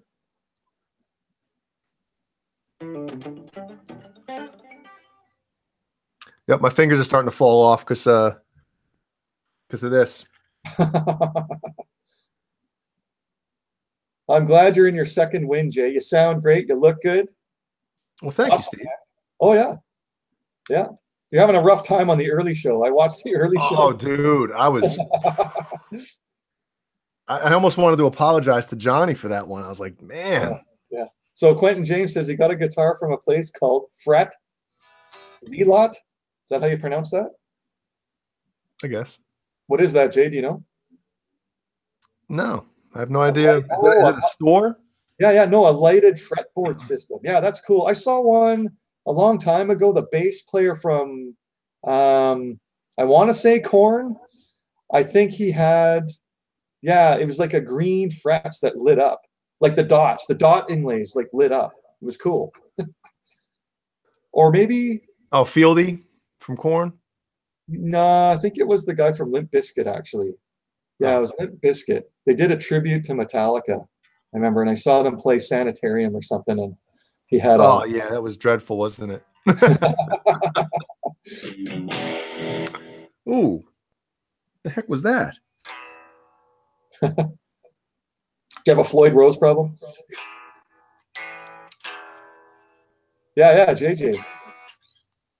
Limp Bizkit. Yeah. What did I say? Oh, okay. But first you said Korn. Yeah. Limp Bizkit. Yeah, JJ's House of Jams. That's a great room he's in, man. There's like guitars from all kinds of guitars in that room. Yeah, somebody asked who I was in the. Oh, Ty Z asked, "Did you join Discord?" Yes. I was already on there. My name is. Let's see. Can I change it in here? He's in here. I put a note. Not that it matters. I am Snake Richard Skin. How about that?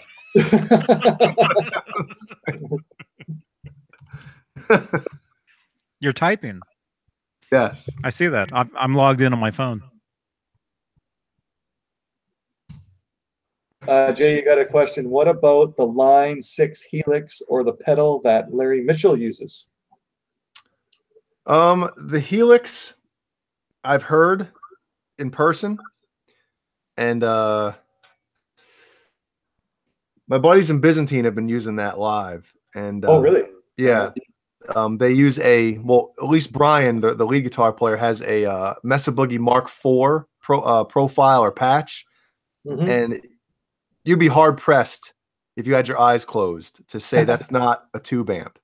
Wow. I mean, they have it running through their EVH 5153 amps, so they're getting that tube warmth and stuff.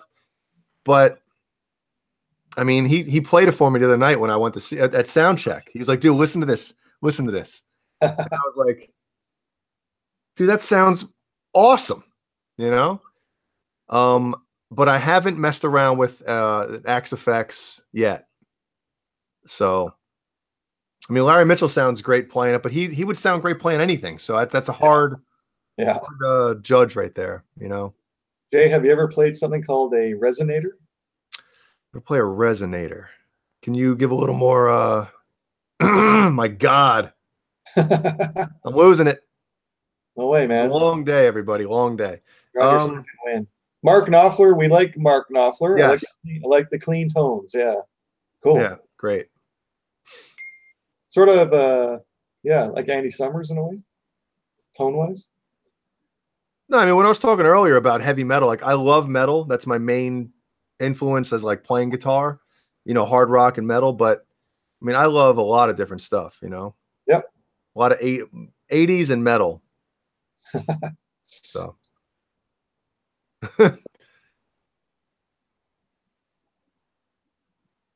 David Stratocaster Ennis loves Mark Knopfler.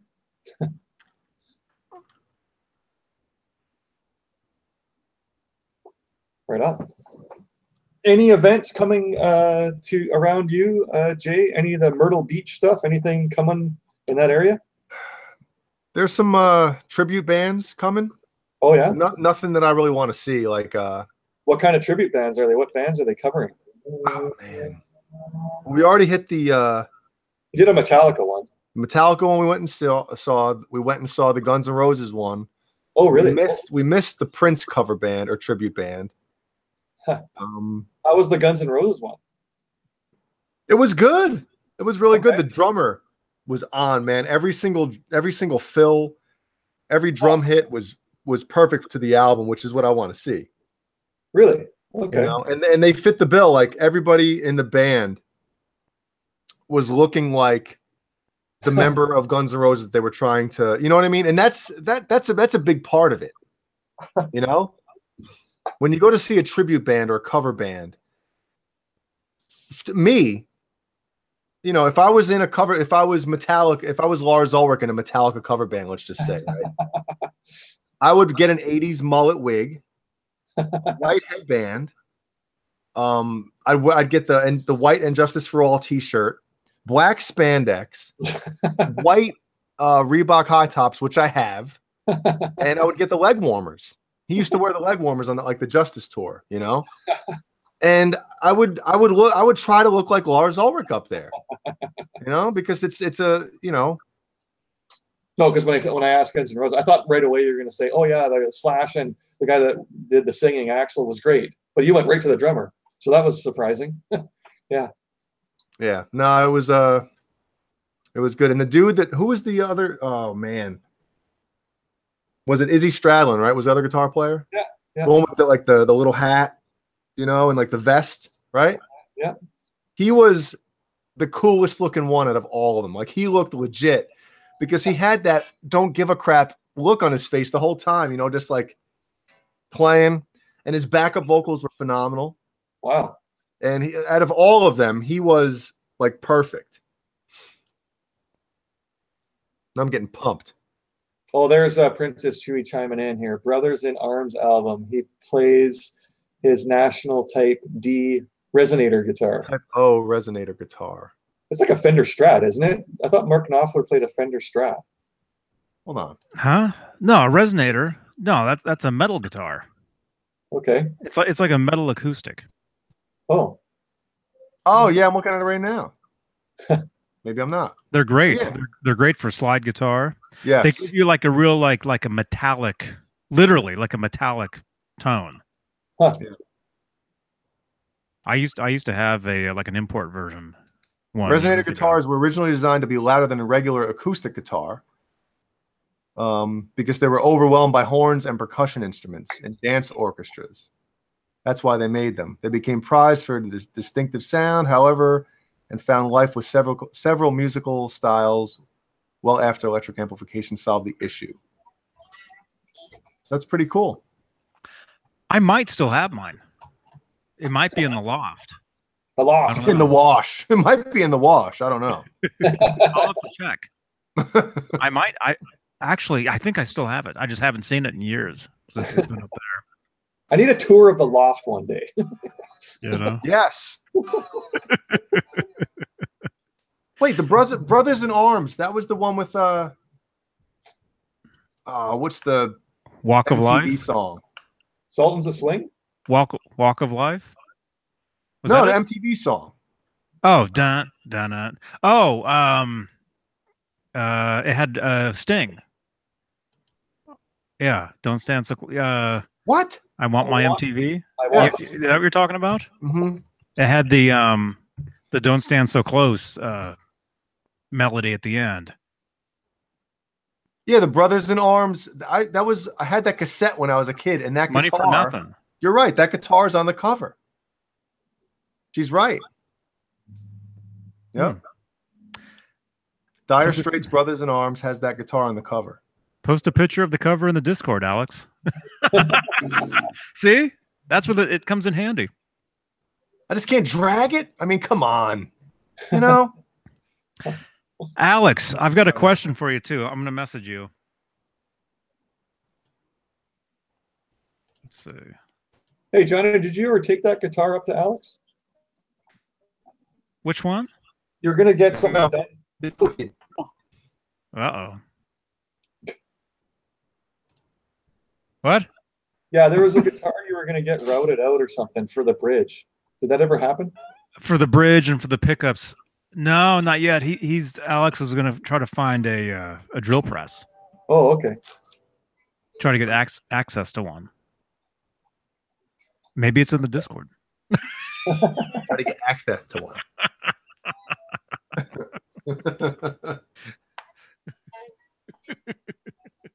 Money for nothing and your chicks for free, or money for free and your chicks for nothing. However you want to look at it. Or no, I'm not gonna.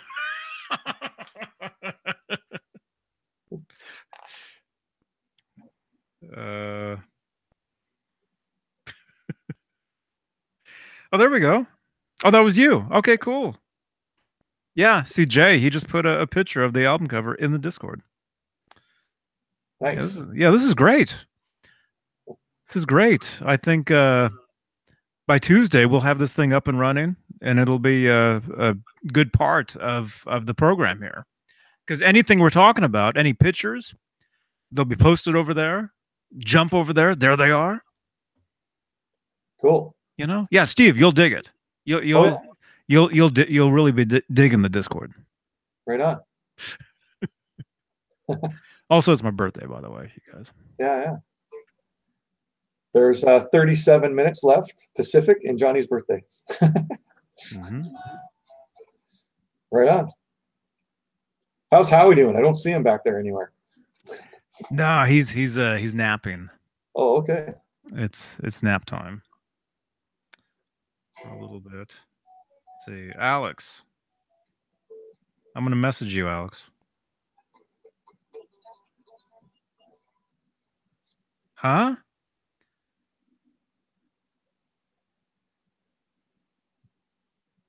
So Johnny, you went up to Walnut Creek. How did that go?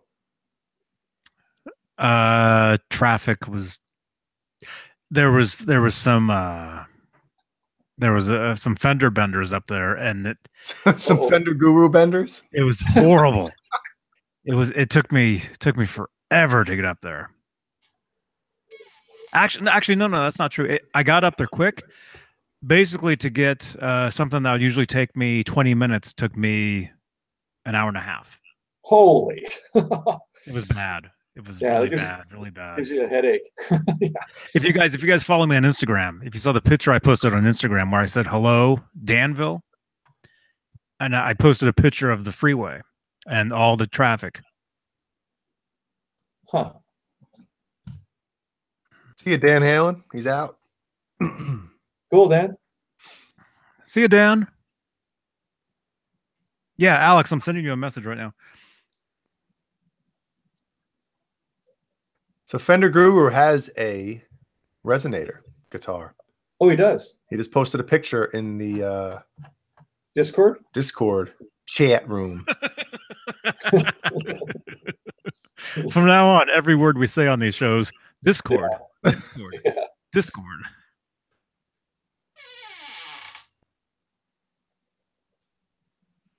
Yeah, I think a lot of the East Coasters are chiming out because it's 2:30 in the morning. Well, we still got 32 cats watching. Cool. Yep. And thanks for watching, everybody. I know some people watch during the week. I'm not laughing at you. I'm laughing at my my spelling. Oh, okay. The Tory spelling. What's Telegram? Handygram. See it I just hate it when I text something and my phone corrects me. And that's not what I don't need to be corrected. Just send what I type. But it corrects. And then I send it. You said text, right? Yes, No. And why, after all this time, does Apple insist on changing effing to ducking? I don't want to say ducking. Uh-huh. I mean, well, actually, what if you wanted to actually talk about ducks? Imagine what it would change it to. Well, don't change it to ducking. You know? I mean, come on now.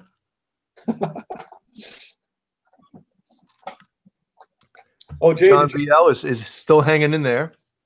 Oh yeah, poof. Jay, did you get any mail this week as far as guitar stuff? Anything you ordered that came in through the mail? Nothing? I still don't have your present that you sent me. Oh yeah, you know what, dude? I wanted to tell you about this. They sent it back? No, I was showing Jeannie earlier, and I was like, "Does this seem like it's stuck at the border?" And she goes, "Yeah, it hasn't moved in." I mean, what's the problem? There's metal in it. Hold on. Let me batteries. Let me find. Look at the tracking again. If it's moved since then. Plutonium for Steve's time machine. We gotta get this plutonium back to Steve. Yeah, I'm going right back to 1986. I'll tell you that. Oh, I'd go further than that, man. Yeah, well, okay. What year exactly, Johnny? I mean, this is crazy. It still says it took. It's been a couple of weeks. Yeah. To it said USPS awaiting item in Santa Fe Springs, California. It took 6 days for it to do that, and then now it's at what the hell is it? On June 13th, it was accepted at zip code 90000. That sounds made up to me. That must be a distribution place or something. The acceptance of your package is pending. What do you mean acceptance? I ordered it. How many days ago? 12 days ago? You ordered it, sent it, but you never had it like in your hands, right? No, I ordered it from a company. Oh yeah. Number one. That's ridiculous, eh? I went. Yeah, it's unbelievable. I don't know if it's stuck somewhere. It must be stuck. Stuck. Man, that's ducked up, man. Yeah. So I was texting Steve the other night, and I said, hopefully you'll get it in time for your next birthday. You know, that way I won't have to buy you another gift next year. A twofer. Well, I'm really excited. He never even had it at his house. Yeah, I didn't have a chance to taint it. Yeah. Good night, Princess Chewie. Princess Chewie's leaving again? Oh, okay. Tuesdays and Fridays, 5 p.m. Eastern. Yeah. What? No, 8 p.m. Eastern. Yeah, that's what I said. You said 5 p.m. Eastern. Did I really? No. Did he? No. He said 8 p.m. Eastern. Oh, I heard 5. Get those. What do you got? Cob corns in your ears, son? I messed that up. Not the time, but. Hey, Johnny, when you went up to Walnut Creek, what kind of did you go to In-N-Out Burger up there? Or a taco place? Uh-oh. Somebody heard 5 p.m. Eastern. That's what I heard. Is that what he said? I think he said both. I think he said 8 o'clock Eastern and then 5 p.m. Eastern. No, I heard 5. I heard 5 o'clock Eastern is what I heard. I don't know. What? When I went up to Walnut Creek, what did I get to eat? Is that the main question? 8 p.m. Eastern, I said. I just watched the replay. 8 p.m. Eastern. He said 5. I just watched the replay. Go back. I just watched it. Yeah, Johnny, I was wondering where you went out for takeout food when you're in Walnut Creek. Where do you have a certain spot you always go to? Well, different spots. I had Jimmy John's. Oh yeah, submarine sandwich in. Is it Walnut Creek? I think it's Walnut Creek. I think the thing about California is you drive 5 minutes in any direction, you're in a different town. Yeah. So when I say I go up to Walnut Creek, that's just one town that I'm in. Alex knows. He'll tell you. He lives right there too. You know, there's Danville, California, San Ramon, California, Pleasant Hill, Concord. So many different towns that you drive through. Cool. Went to Walnut Creek and Dave unwrapped a burrito.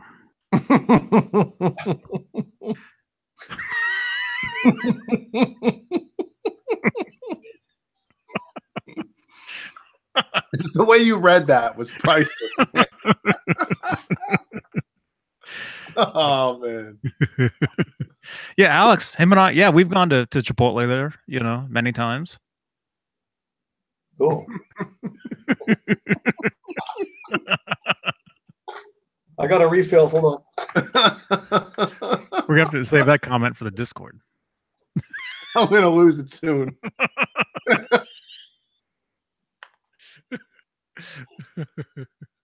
Oh man.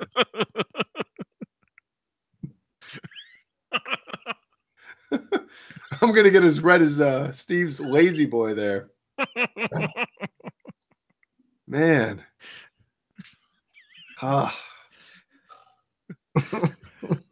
There we go. We'll see. Somebody can make a meme of that and put it in the Discord. A screenshot of me saying reading, What was it? The Walnut Creek.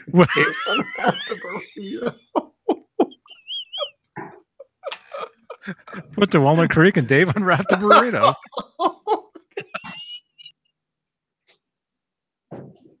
I'm gonna pee my pants.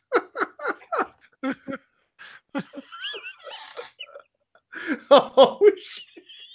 I'm gonna have to turn my camera off. Oh man.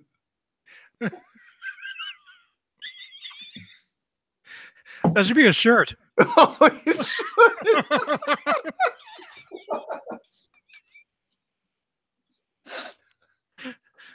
Hey, Simon. Oh. Yes. Oh my god! I'll be right back. He's gonna. It's all you, Steve. It's gonna be. Hey, Simon Williams. It's gonna be an accident, just so you know. Jay's having problems. He's in hysterics.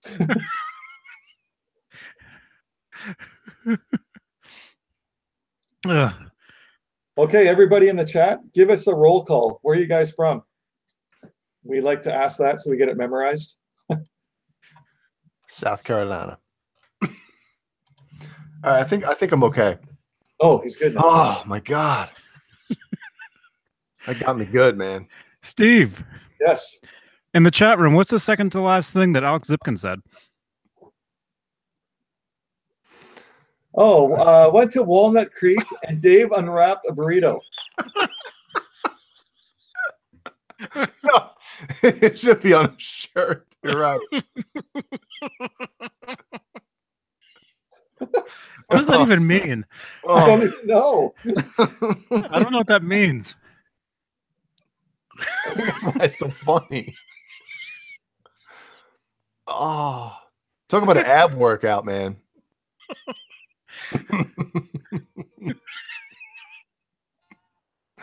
John Buhler says he got his Jack Daniels bass for $3,290 from GMW Guitars back in 1999. I got to see this. Wow. Whoa. Yeah, send that to the Discord. Yes.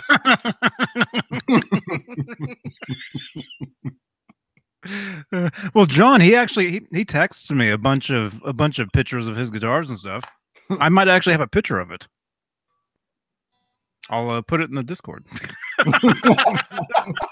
Anytime we say anything now, put it in the Discord. Zach Thong, Oshawa, Ontario. Alex Zipkin, San Francisco Bay Area.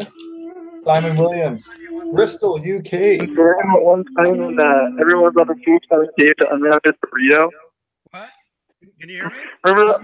Yeah. Remember that one show when everybody was telling Dave to unwrap his damn burrito? Yeah. Oh yeah. When he had the he well, I was gonna say he was sitting on the burrito the whole night, but that's what I was referencing.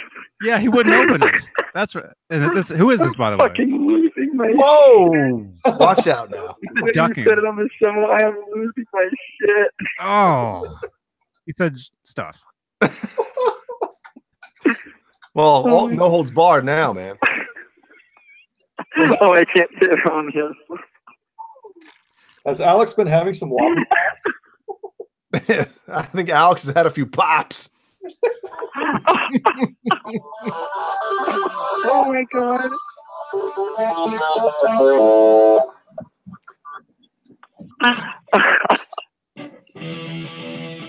I don't know how this is so funny. Wrong pickup. Rob Johnson reporting from the bushes in front of Eddie's house. Yeah, Simon Williams, just so you know, Simon Williams, every 4 years, I watch every World Cup game. We on the hangout. Johnny.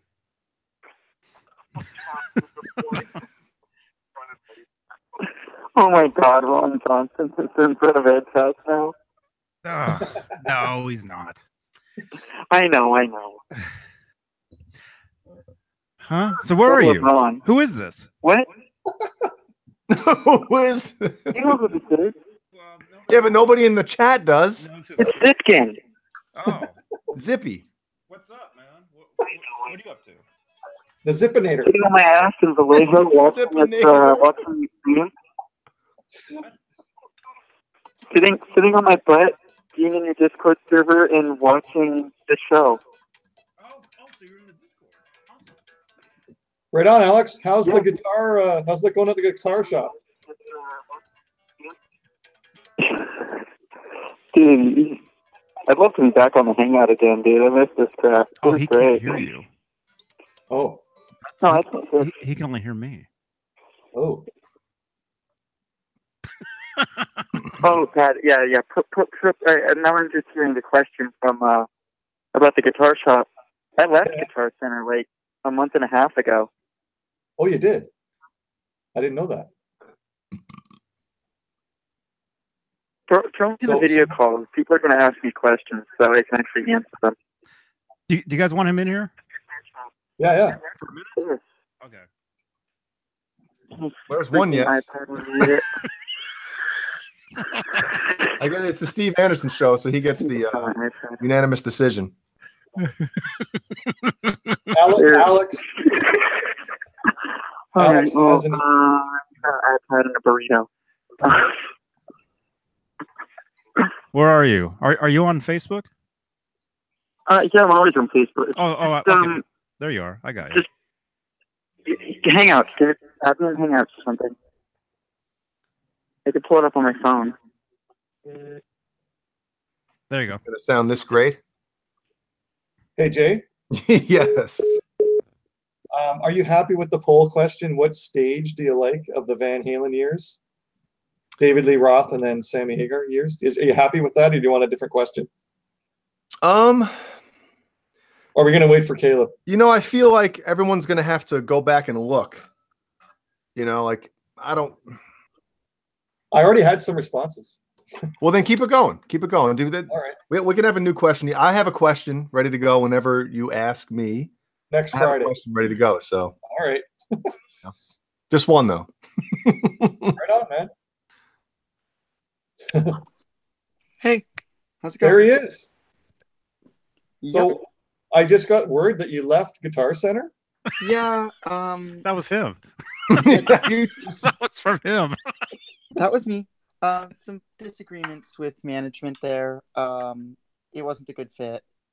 Realistically, the store manager at that store is kind of a dick and had it out for A me Richard. anyways. Come on, this is Alex. He's a Richard, No, his name is Mike.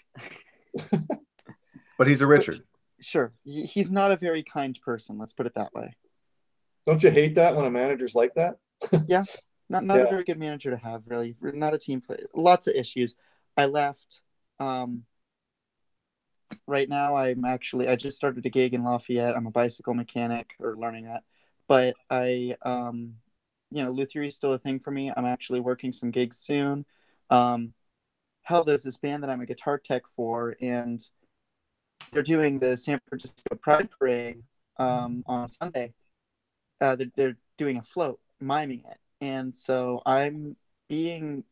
the bassist can't make it, so I'm actually going to be pretending to play bass on that float. Because I mean, Right. it's not. I mean, you're miming to pre-recorded music, so you don't need a guitar tech. But I'm being asked to. Yeah. Right. Wow, man, I'm sorry you lost your guitar luthier gig. Are you Well- going to try and find something else with that, or? Well, yeah. I mean, still try to build up my own customer base and just do it. At least on the side at first. But I also need something. Right now, until I really build up the customer base, it's going to be harder to pay the bills with that. So I do need something that can actually pay bills for now, and Yeah. as I build up the career. Yeah. Hey, Alex, have you built any more of your signature guitars? No, I haven't had the resources or money to do it, Right. because materials to do it still ends up being $600-700 easily. Right. Yeah. Like I think the purple one was like 700. Right. Had you had any sales with the guitars you built? I didn't make any to sell yet. Oh, okay. No, I think I just saw one of them. I guess that was the purple one I saw. Yeah, the purple one, and then the other two are actually. I've got my Dreadnought. I've got it right by my bed right now, and then my dad's got a telly that I made out of a spare body that I had made out of poplar, and just go screw it and make a telly. So there's that. I've just lately with guitars, I've actually just been playing stuff lately, just messing around at home. Yeah. Really been playing the crap out of Synchronicity too as of late. Oh, right on. Great song. Oh, yeah, man. Great band. Yep. Yep. Hey, Alex, did you do any modifications to your EVH 5150 guitar, or is it still stock when you got it? I put a second shim between the or one of the spacers between the bridge plate and the tremolo block, Oh, really? because let me show you. There's the right button on my phone. There we go. If you look really closely here, you see how that bridge, the plate is parallel to the body? Yeah. It wasn't originally, and the action's already stupid low on this thing. So I put another one of those little spacers. Where's the camera? I put another one of those little spacers in there. The lighting's crap in here, but another little spacer between the block and the plate, just so that way it can sit parallel to the body, and it looks a little bit cleaner, gives me a little bit better travel. Right on. Yep. You're watching yourself on the computer. Yeah. I still have it open on my browser. Browsers? It's a good way to keep an eye on the chat, though. So the Discord chat, it's funny. I've been seeing a lot of people go to Discord lately. Yeah. It's a good platform. It's like Skype if Skype was actually good. Mm-hmm. It is. And the whole server thing. It started for gamers. So, Alex, that gig at the bike shop, you're a mechanic of. Yep. Oh, okay. Yep. That's obviously some kind of experience you've had before. I trained myself how to do a lot of maintenance work on my own bicycle when I was like 12. So, yeah. I mean, I went into it like with not having worked on a bike in a while, but you know, whatever. It's mechanical stuff. It's what I can do it, and I'm getting paid more than Guitar Center was paying me. Oh, really? Oh, I was only being paid $12.50 an hour at Guitar Center, which is my God, honestly garbage. Yeah. And no, good for you, man. I like that I'm now free to say like stuff like that publicly, because it's not like I'm going to get fired for saying it if I don't work there. And it's not like they can take any action against me for slander because it's true, so it's not slander. But yeah, no, Guitar Center's not a very good employer to its employees. It's yeah, they're pretty bad. Uh-huh. I mean, it was fun having access to some nice guitars. I mean, hey, I get to play Gibsons once in a while. They were on the wall. Had open access. Uh-huh. Although I think I had the most fun playing Johnny's American Elite Strat. Oh, he brought That's it right. up to you? Yeah, no, I did the set. I did the setup on it. He set it up and stuff. Yeah, and you know, as is sometimes common with guitars, there was a little bit of fret end coming out, so I took care of that. Right on. Yeah. Mm-hmm. When you have the tools, it's pretty easy to do fret ends. You got the tools to satisfy. Come on, baby, finish what you started. I actually heard that when I was at Jimmy John's the other day. I was sitting there eating, and that's a song you don't hear often these days. I heard it. Yeah. Awesome. I love that tune.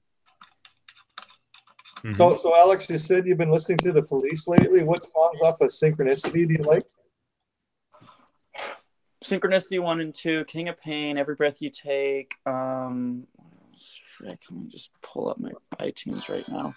Mother. Playlist. Miss Gradenko. I don't know. I mean, I'm mostly listening to like the singles off of it at this point, but I'll sit down with the record soon enough. Johnny, that would have been their biggest album, Synchronicity. Yeah, biggest. Yeah. I mean, biggest tour. I mean, they were the biggest band in the world when they were touring behind that. As big as Van Halen or bigger? Commercially, I would say bigger. Yeah, they had probably 5 #1 singles off of that. Mm-hmm. Yeah, Van Halen didn't really get any #1 stuff until Hagar was in the band. Well, hold on. When did that album come out? 83. Yes, that was before Jump. Yeah. So there you go. It was before the '84 album, but they still continued to tour into '84 a little bit. Mm-hmm. Yeah, and then they did 3 shows in '86. And then Stuart Copeland beat Sting up, and that was it. I love watching videos of Copeland and Sting just freaking. Okay, guys, we got a chat question from our buddy the Vigilant. Which would be a good Wolfgang standard color to get? Translucent blue or Snow White? Yes, to both. I have not seen a color on the Wolfgang standard that I didn't think looked good on that guitar. How are you? How's your white one, Jay? You like the color, the white? Well, this is more of a vintage white with the black trim or the black binding. I would say the translucent blue, man. Yeah. The trans blue is pretty sweet. Yeah. Yeah. I like the trans purple. Yeah. Like for me, even around here, car-wise, no one likes white because it gets so dirty, and we don't even the car guys say it's not even really a color. Why don't you get a color on it? I drive a white car. Oh, you do? There's a nice piece about having a white car. When you go to buff it out, It's not like you have clear coat to worry about. You don't get clear coat problems because they don't put clear coat on white paint because clear coat will give it a yellow tint a lot of the time. Yeah. A slightly yellow tint. And you get a really nice gloss without the clear coat on white. So it's more cost effective and a weight savings to just leave it a single stage paint. So when you know how you see cars where like the old clear coats are peeling and all that? Oh yeah. And you can't buff that out. No. This is the issue I deal with my pickup. My Mazda, on the other hand, my daily driver, it's white. I don't have to worry about it, so I can keep it glossy really easily. Right. Yeah. It's just I guess the car. But it gets really freaking dirty really quickly. Oh yeah. Yeah, just the car people are. Yeah. It's also a station wagon, so the back just gets sporty as all hell. Though I love driving that car. Manual gearbox, like the car should be, and yeah, it's handles phenomenally. Cool. But yeah, it wasn't my first choice of color. No, it's just around here on the island, like everybody, white isn't even considered a color. Well, why don't you get something with a color? So yeah. Yeah, white has no pigment. That's what white is. It's the absence of pigment. Yeah.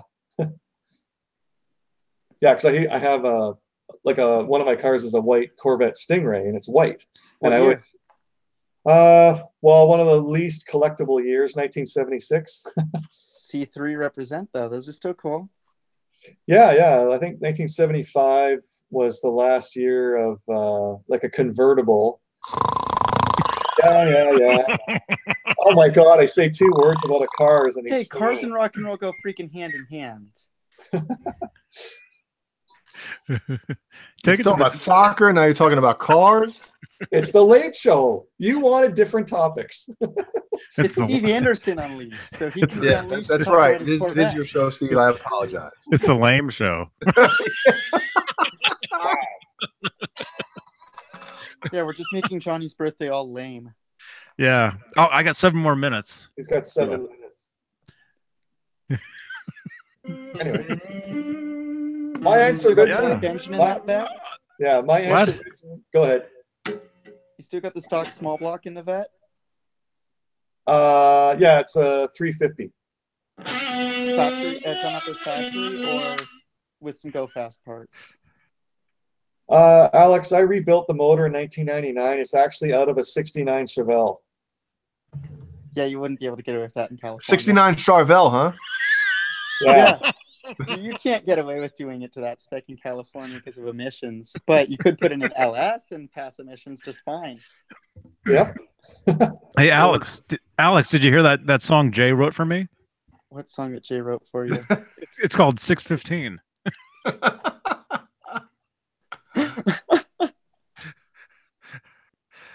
Eddie ripped it off of me, you know. Yeah, Eddie ripped it off of you. Yeah. First one. So when did you write it? Because Eddie was doing 316 probably as early as 86. 85 I wrote it, you know. I was like 7 when I wrote that. Good. Yep. Before I even touched the guitar, wrote it. Nice.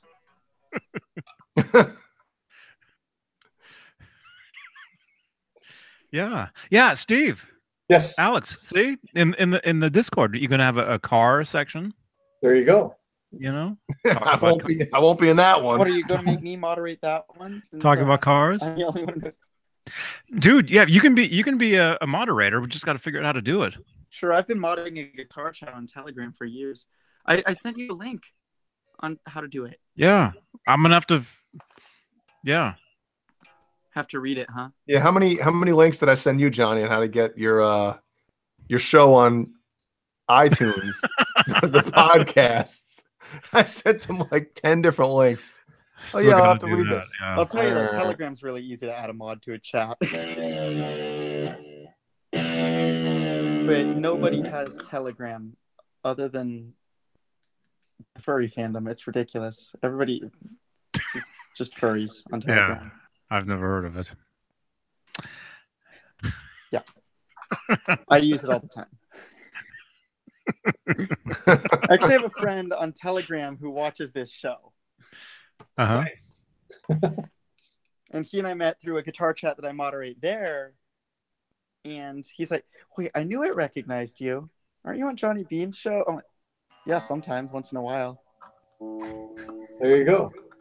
So the guys in the chat are saying there's what do we got? There's a white Wolfgang on the Reverb site, and there's Music Zoo has a trans blue for the same price. So the guys in the chat are working out something. I like the look of the white one. That's just me. It's simple, and one of the things I like about the Wolfgang Standard is it really is just no frills. It's just a pure function guitar. Like even the Special has, it's got the binding and the carved top, which, while it's still a more function than it's still a form follows function kind of guitar, it's got a little bit more of the beautification to it. The Standard is just bare bones in a way, and that's kind of nice. So I kind of like I do kind of like the look of the white on it. Do you have a Wolfgang, Alex? Let me grab it. Yes. It's right by my bed. Like, I've got 7 guitars right by my bed right now. 6 or 7, something like that.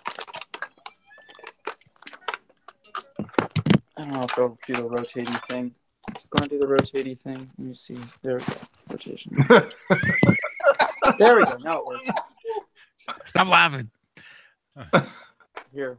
2015 Wolfgang Special. And it's signed by Eddie? No, that's a decal that Johnny gave me. Oh. Yeah. It's a decal. Somebody gave it to me, and I gave it to him. Decal. Decknell. So what year is that guitar, Alex? 2015. It's Mexican made. Love this thing.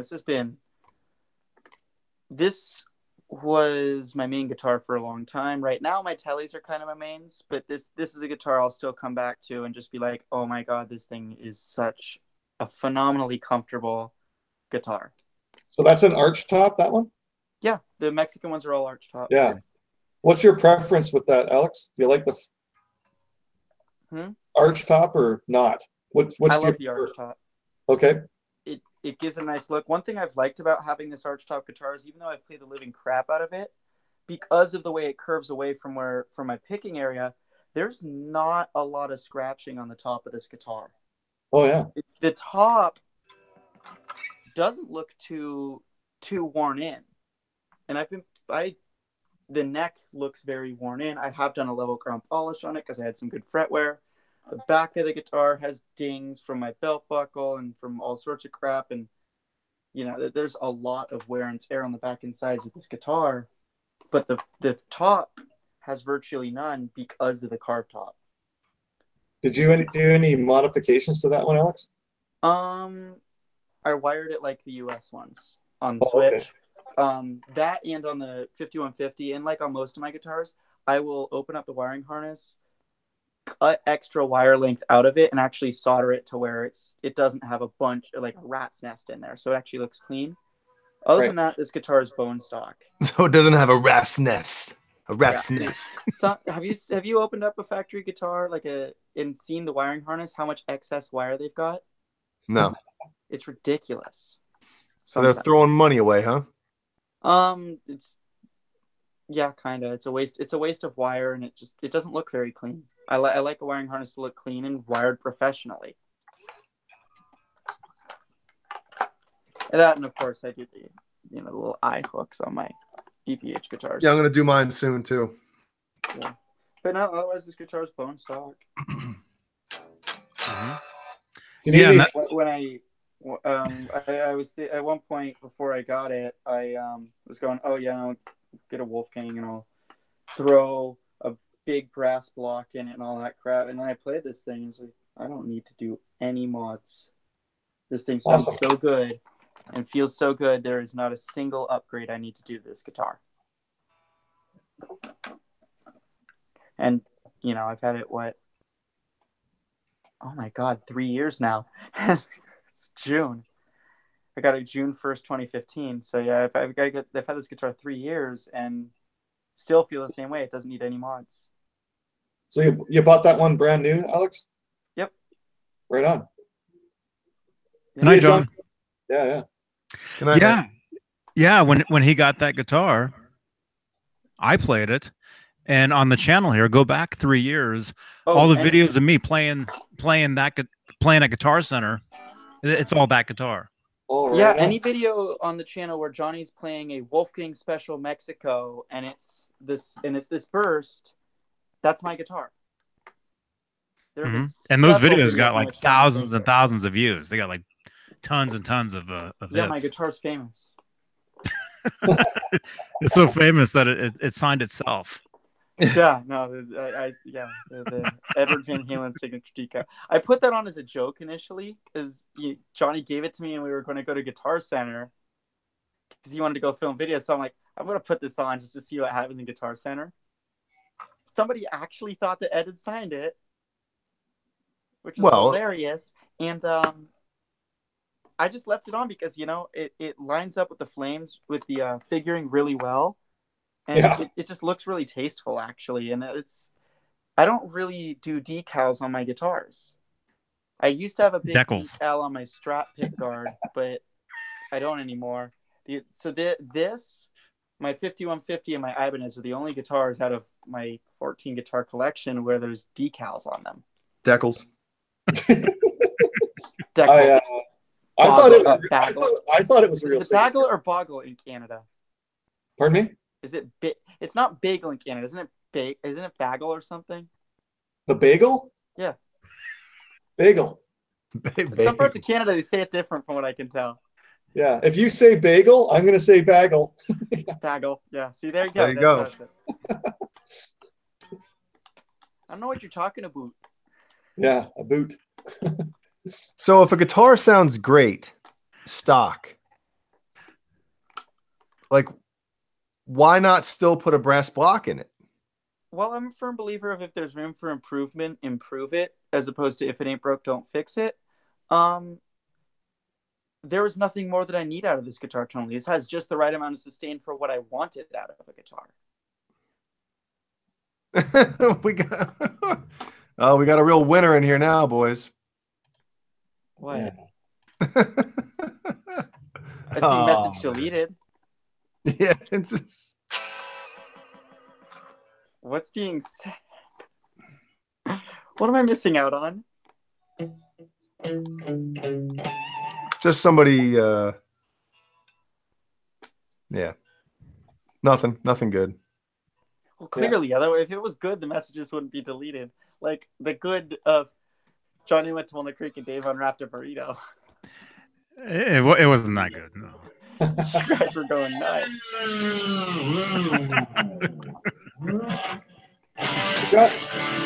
That was a really funny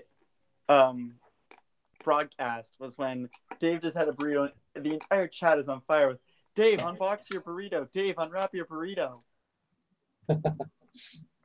It was ridiculous. I didn't even remember that. That was a while ago. I don't think I'll ever forget that one. I remember it now, though. Hilarious. Because we started calling it New Burrito Dave instead of New Guitar Dave. Yeah. Johnny's birthday is over, so I hope he we don't have to be nice to him anymore. Yeah. That means, Johnny, you got to do what Sammy does. Is you got to make sure that the next day you wake up and feel at least 1 year old. What? What? You got to wake up feeling at least 1 year old. It means get too drunk and get hungover. No. I'm. Oh, watch out now. Watch out. I still don't think I've ever had a hangover. I haven't. It's not a miserable time. I'm just lethargic.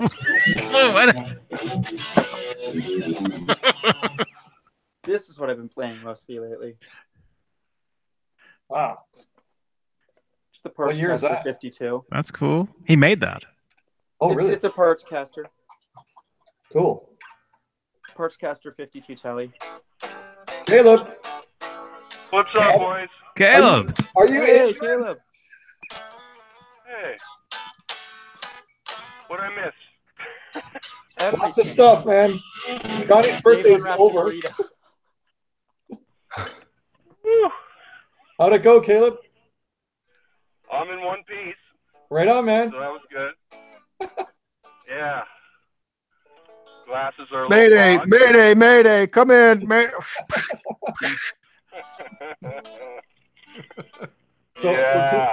So Caleb, you're off to In-N-Out Burger now? Oh man, I don't. Like you're not hungry right away, kind of thing. So Yeah. I'm gonna start driving. I'm gonna drive and see how I feel. Okay, man. Now I want In-N-Out. Yeah. Get going, Alex. And now I want We're still open. Yeah, I know, but I have to cross the bridge. Well, I don't have to. I could go to the one in Napa. It's just a bridge. Yeah, but it's a $5 bridge toll. Oh, probably not worth it. Hang on, I could go to one in Napa and not pay the bridge toll, but that's a longer drive. Napa? Yeah, Dude, the closest In-N-Out to where I am that I don't have to cross the Benicia Bridge to go to is in Napa. And that's like what? That's like an hour away. No, depends on what part of Napa. It's like 20 minutes from here. The which bridge is $5? All of them. The Benicia Carquinez? Bridge. Benicia too. All of them. They're all $5. What's after them Venetians? Both ways? No, just one direction, but I gotta come back home. Oh, yeah. I'm just gonna sleep at In-N-Out, Johnny. Do you do what? Can you do Uber Eats? Can they go get you? In-N-Out. They can't do that? No, In-N-Out doesn't work with Uber Eats. Dude, they're so old school. Yeah, something like that. They haven't changed their menu in 57 years. I don't know. I may get In-N-Out tomorrow. I'm supposed to meet up with a friend after work. He wants me to borrow his car, one of his cars, for a week to just put some miles on it. Huh. I'm not going to complain. It's a Mazda RX-8. They're fun. So it's a brand new car? No, it's a 2004 Mazda RX-8. Well, why is he saying he wants you to put miles on it? Because he's injured because he got hit on his motorcycle and can't really drive that much right now. Okay. Like, yeah, he's going to drive it up here for me. I don't know. I'm not going to complain. It's a Mazda RX-8. I love those things. Rotary power. Right. Okay, Caleb, give us an update on the game. How'd it go? Oh, it was pretty good. I had a goal and 3 assists. It was great. Wow. Yeah. Nice. I was. That's a 4-point night for you non-hockey fans. 4-point night, definitely. Yeah, and I was playing along with someone who never passes, which is just painful. Just like you know just to go for rebound. So is this going to be a regular Friday night gig, Caleb? Oh, I don't know.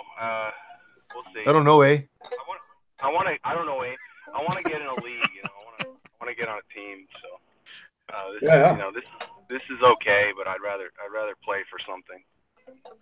Cool.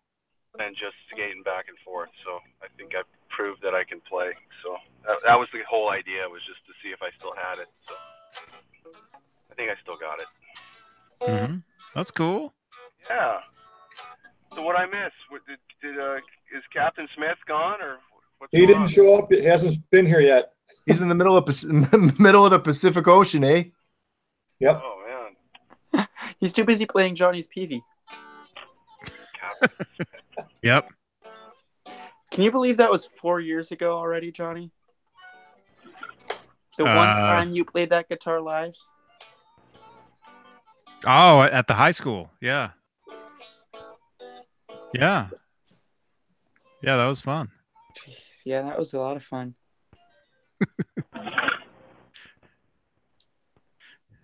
Good times.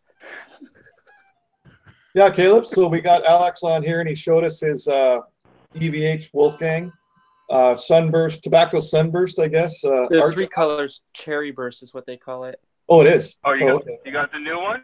Got the No, HP I've had too? it for 3 years now. Oh. Okay. A Mexico special. Oh.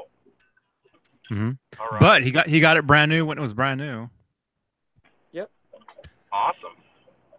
Put a lot of wear and tear on that guitar. Still love it. Leveled the frets a couple months ago. It needed a fret level because I had put a lot of wear in the frets. So Caleb, what what area are you in, and do you have any strange places you can show us? Oh, I'm like in the middle of the San Fernando Valley. So it's called Van Nuys. Valley girl, she's a valley girl. Exactly. Yeah. Van Nuys. God, I used to have my dad and I used to have a car that was built in Van Nuys back in August of '67. Yeah, I think they built the space shuttle here. Like in Northrop had a plant in Van Nuys, I think. So. Well, General Motors used to have a plant there, and that's where they made Camaros and Firebirds for about 3 decades. Wow. Not quite 3 decades. From like 67 through like 91, 92. Yeah. Gets real hot in the summer in the valley. Yeah. The 818. It's called the 818. I remember this time last year I was in Phoenix. It was 120 all week. Oh yeah, that's normal. I know, it's nasty. I'm glad I don't live in Phoenix anymore. Yeah, if your AC breaks, you die. Yeah. I know. I'm glad I don't live there anymore. Your AC breaks and you pass away. That's pretty much it. I'm glad that I'm back to a place where I feel like it's too hot when it's 85 out. My mother-in-law lives in Phoenix, and we flew in for the day for like a memorial, and it was 122 degrees, like the record, like the record. And they sent me on an errand to the store to go get something, so I drove her car.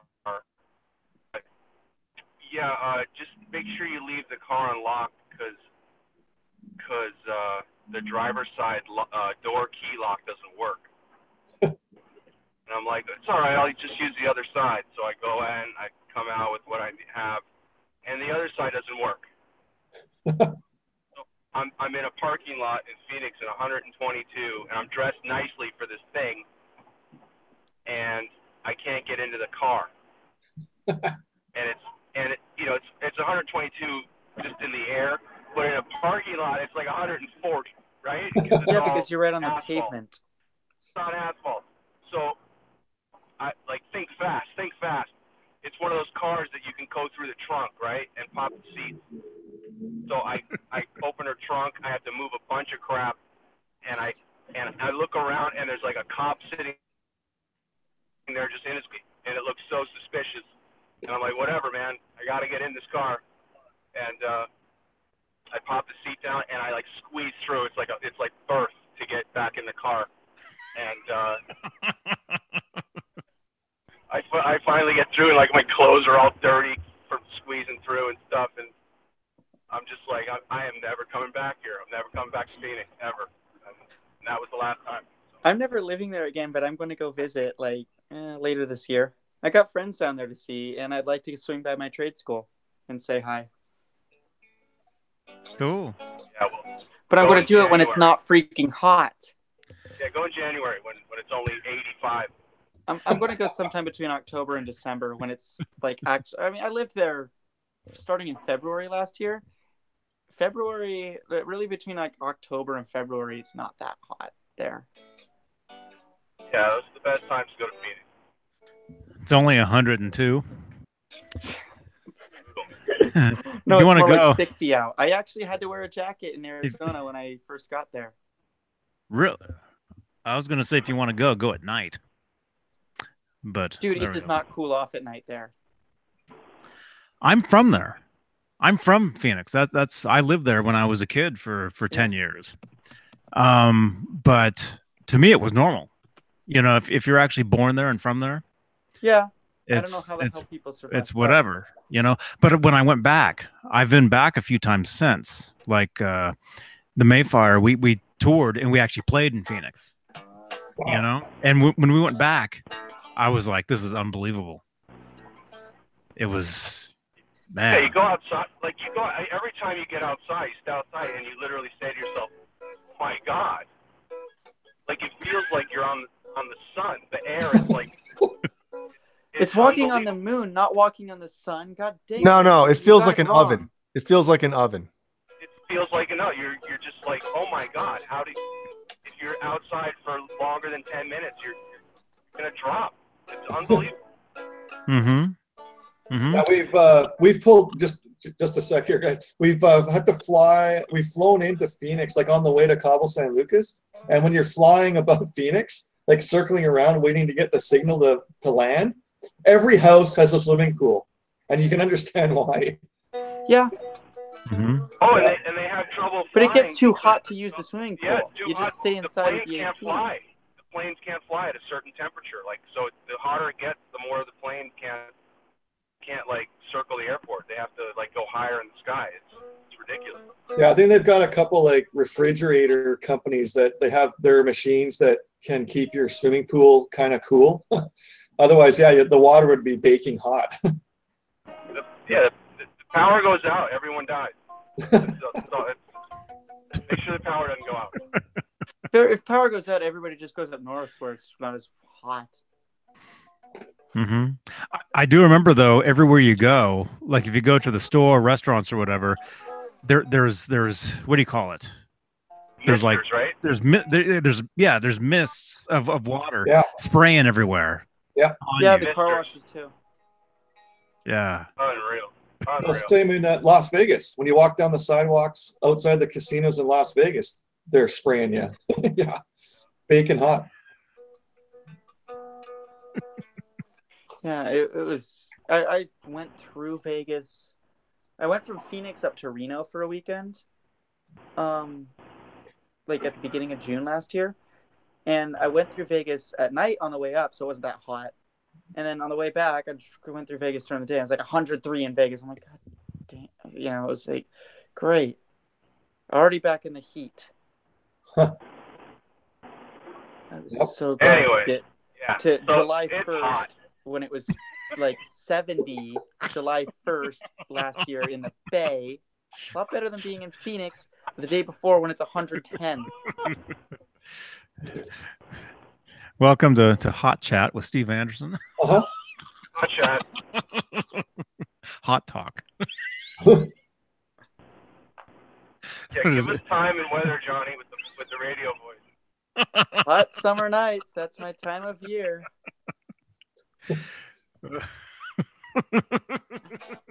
Summer nights and my radio.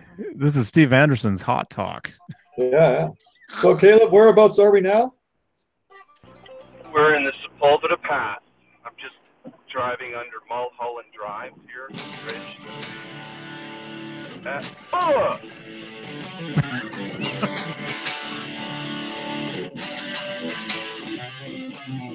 I missed that. Yeah. Ain't no way I'm setting home tonight. Yeah, you are. Exactly what you're doing, bro. Trans trim, man. You grab that pole. That's one of my favorite tunes off that record. Huh? Oh, yeah. That is one of my favorite. That and 5150 are probably my two favorite songs off of that record. That and best of both worlds.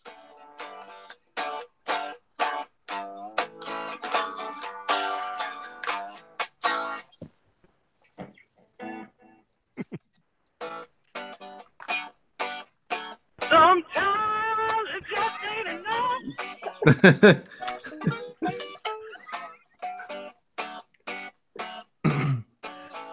Well. Sometimes it just ain't enough. Kind of interesting to play that song on a Telecaster, but you know. 'Cause I got to have it all. And I want it now.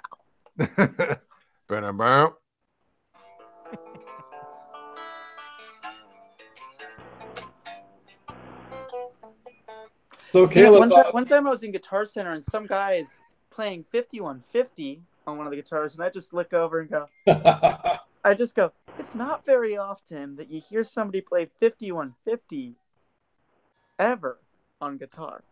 He's like, you know that? I'm like, I grew up on Van Halen. Of course I know this. And another time he came in while I had the 5150 guitar, and he's like, oh, you brought it? I'm like, yeah, here, play it. So he plays it on that, and I'm like, oh, dude, that's the right guitar to play it on. Well, there's always one more. So Caleb, you're never satisfied, man. Yeah, thank you. Well, go ahead, Steve. Go ahead. One for round with you, it's only one for me. Sorry, Caleb, that Mulholland Drive, isn't that like Eddie Van Halen land? No, that's the Coldwater Canyon. The upper part of his property. Yeah. If you were to climb up his backyard, it would go up to Mulholland Drive. Yeah. Oh, okay. Yeah. He's on Coldwater Canyon, I think. He is. Because we're all now going to stalk Eddie.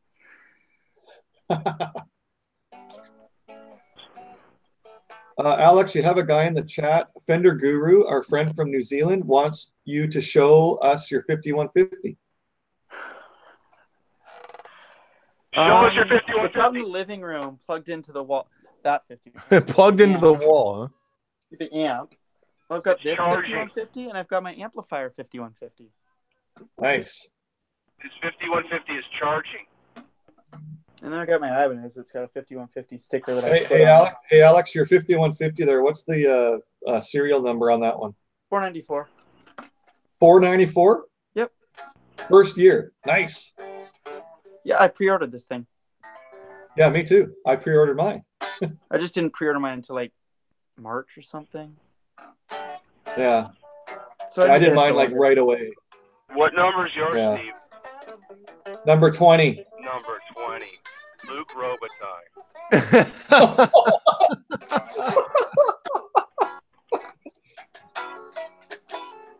Awesome.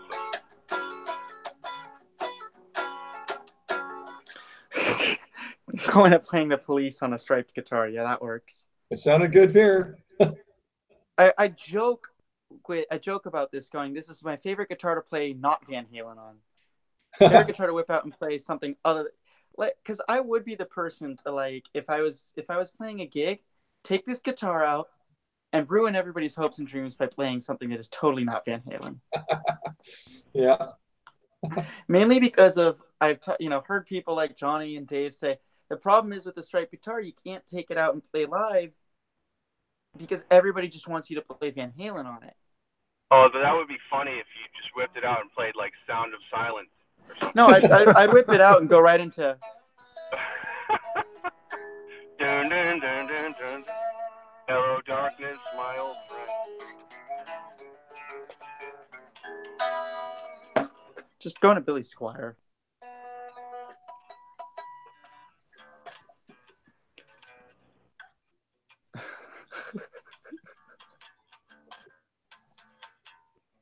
So, Alex, how long do you think you're going to be doing the bicycle gig?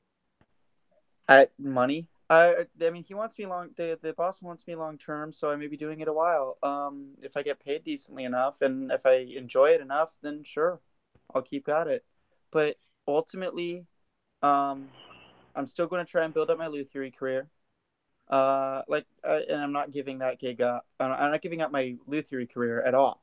I'm working some concerts soon. I'm doing the Pride Parade, which isn't really me doing anything luthiery related. I'm just pretending to play bass. We're doing an AIDS walk in San Francisco on the 15th of July. And we've got a gig in Concord in August, and I don't know much about details for that yet. Nobody does. But so yeah, and I'm going to be backstage, side stage, working those gigs. Right on. Yeah. Cool. So I've got those coming up, and as far as working on people's guitars, I've got customers whom I've done work for in the past who would love to have me do work in the future when the work needs to be done, but they don't need the work yet. So it is what it is. Right. And I'm not fully advertising right now, just out of I want to get some finances in order first before I get a little bit more tooling to start, just do a little bit more of my own work for other people. Cool. Hey, Caleb, there's a guy in the chat named Mad Dog that says he's always hungry after he plays hockey. Yeah. Well, I'm proud of you, Mad Dog. Right now I just my body's kind of in shock, so I can't really, I don't have to, right when I get home and like take a shower or something, that's when I'll get hungry, and then I'll be like, great, I don't have anything in the fridge. So I know that feeling all too well. Usually how that goes. Yeah. Even now, I may end up like heading out and going to like Jack in the Box or something tonight. I don't know. Kind of hungry. I just don't like the fact too. I hate the fact that you have to pay to go on all these bridges just to get somewhere. Well, Jack in the Box is like really close by. I don't have to go to okay. bridge to that. In and out, I have to pay to go on a bridge. Huh. Cool. So, Caleb, yeah, you hadn't played hockey in a while, I guess? Yeah, it's been a few months. So had you skated at all since you played last? Nope. Wow. So you might be feeling it tomorrow. Oh, oh, definitely. Yeah, definitely feel it. I think I did all right. I didn't go crazy. I didn't get crazy like Steve Andersen. Well, that's Jay Hannon. Yeah. I didn't. Well, Jay's a goalie, so goalies don't get crazy. So. But no, it was fun. I'm glad I did it. I was a tad nervous because when I haven't played in a while, I'm afraid I'm going to injure myself. I have a history of really like bad back, so we'll see how I wake up. All right. So, Alex, I don't know if you know this. Every Friday we have sort of a poll question. The poll question for this week, and then we take the poll and I answer it next Friday. It's all sort of numbers based. Is what's your favorite Van Halen like stage that they ever played? Like what tour? Well, okay, so I've only been to 3 shows of theirs, but I guess, I know some of the stage layouts prior. I like the decor of the Van Halen 3 stage, but I also really like the concept of doing the 2000. I really do like the 2004 stage because it's the Van Halen logo. Oh yeah, that's sweet. Yeah. And it's the right Van Halen logo too. Well, Caleb would the right Van Halen logo for that lineup is what I mean. Yeah. Yeah. Yeah, a lot of people chime in and say they like the Fair Warning stage with the city backdrop. Yeah. I just love the way the amps are all strewn. Like there's no uniformity to the amp, to the cabinet. I love that. Tour. Yeah, I think the Women and Children First tour was sort of like that too, wasn't it, Caleb? Well, no, it was sort of it was stacked, so there was like they could step up each cabinet row. So that was that. But with Fair Warning, they had stuff pointing this way, that way. They had a 212 here, a 212 there. It was all messed up, and I love that. It's like it was literally like they just opened the truck and dropped it out on the stage. I thought that was cool. Yeah. I don't know. I just liked when they had the stage that this logo. Oh yeah. That's it was also the first time you ever saw 4 bass drums, and I think that just was on that huge drum riser. I think it was just you were in awe of that drum kit. Oh yeah, the black and white striped one. Yeah, that was it was like a circus, and it just that kit. That's Alex's signature kit for me. That was just incredible to look at. You're like, oh my God, that's the most incredible drum set I've ever seen in my life. So Facebook group now. Yeah, I had a poster of that one. Yeah. Hey, Nick Thompson, thanks a lot for the well wishes on that. I appreciate it. Oh yeah. Yeah, that's one thing, Alex. I actually hate it when people go to school, pay all the money, do the time, and then they end up doing something that had nothing to do with their schooling. So, Oh yeah, well, I mean, well, like my best friend went to school to be an animator, and now he's in IT. But you know, it's just sometimes how life goes. But yeah, no, I'm not going to give up luthier. This is a passion that I've been pursuing for years and years now, longer than I've known Johnny even. And I feel like I've known Johnny a long time sometimes. But either way, like there's no way I'm gonna give up on it. It's too fun.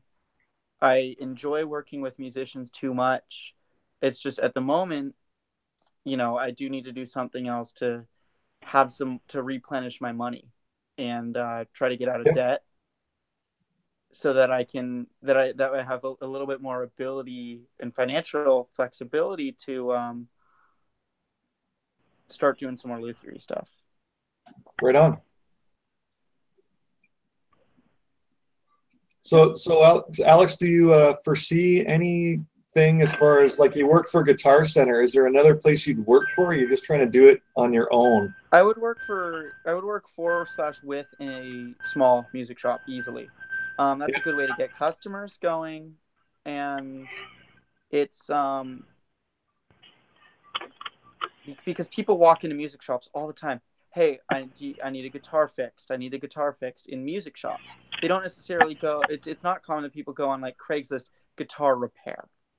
Yeah. So yeah, no, doing it with at least working with or for a music shop, I'd be happy to do.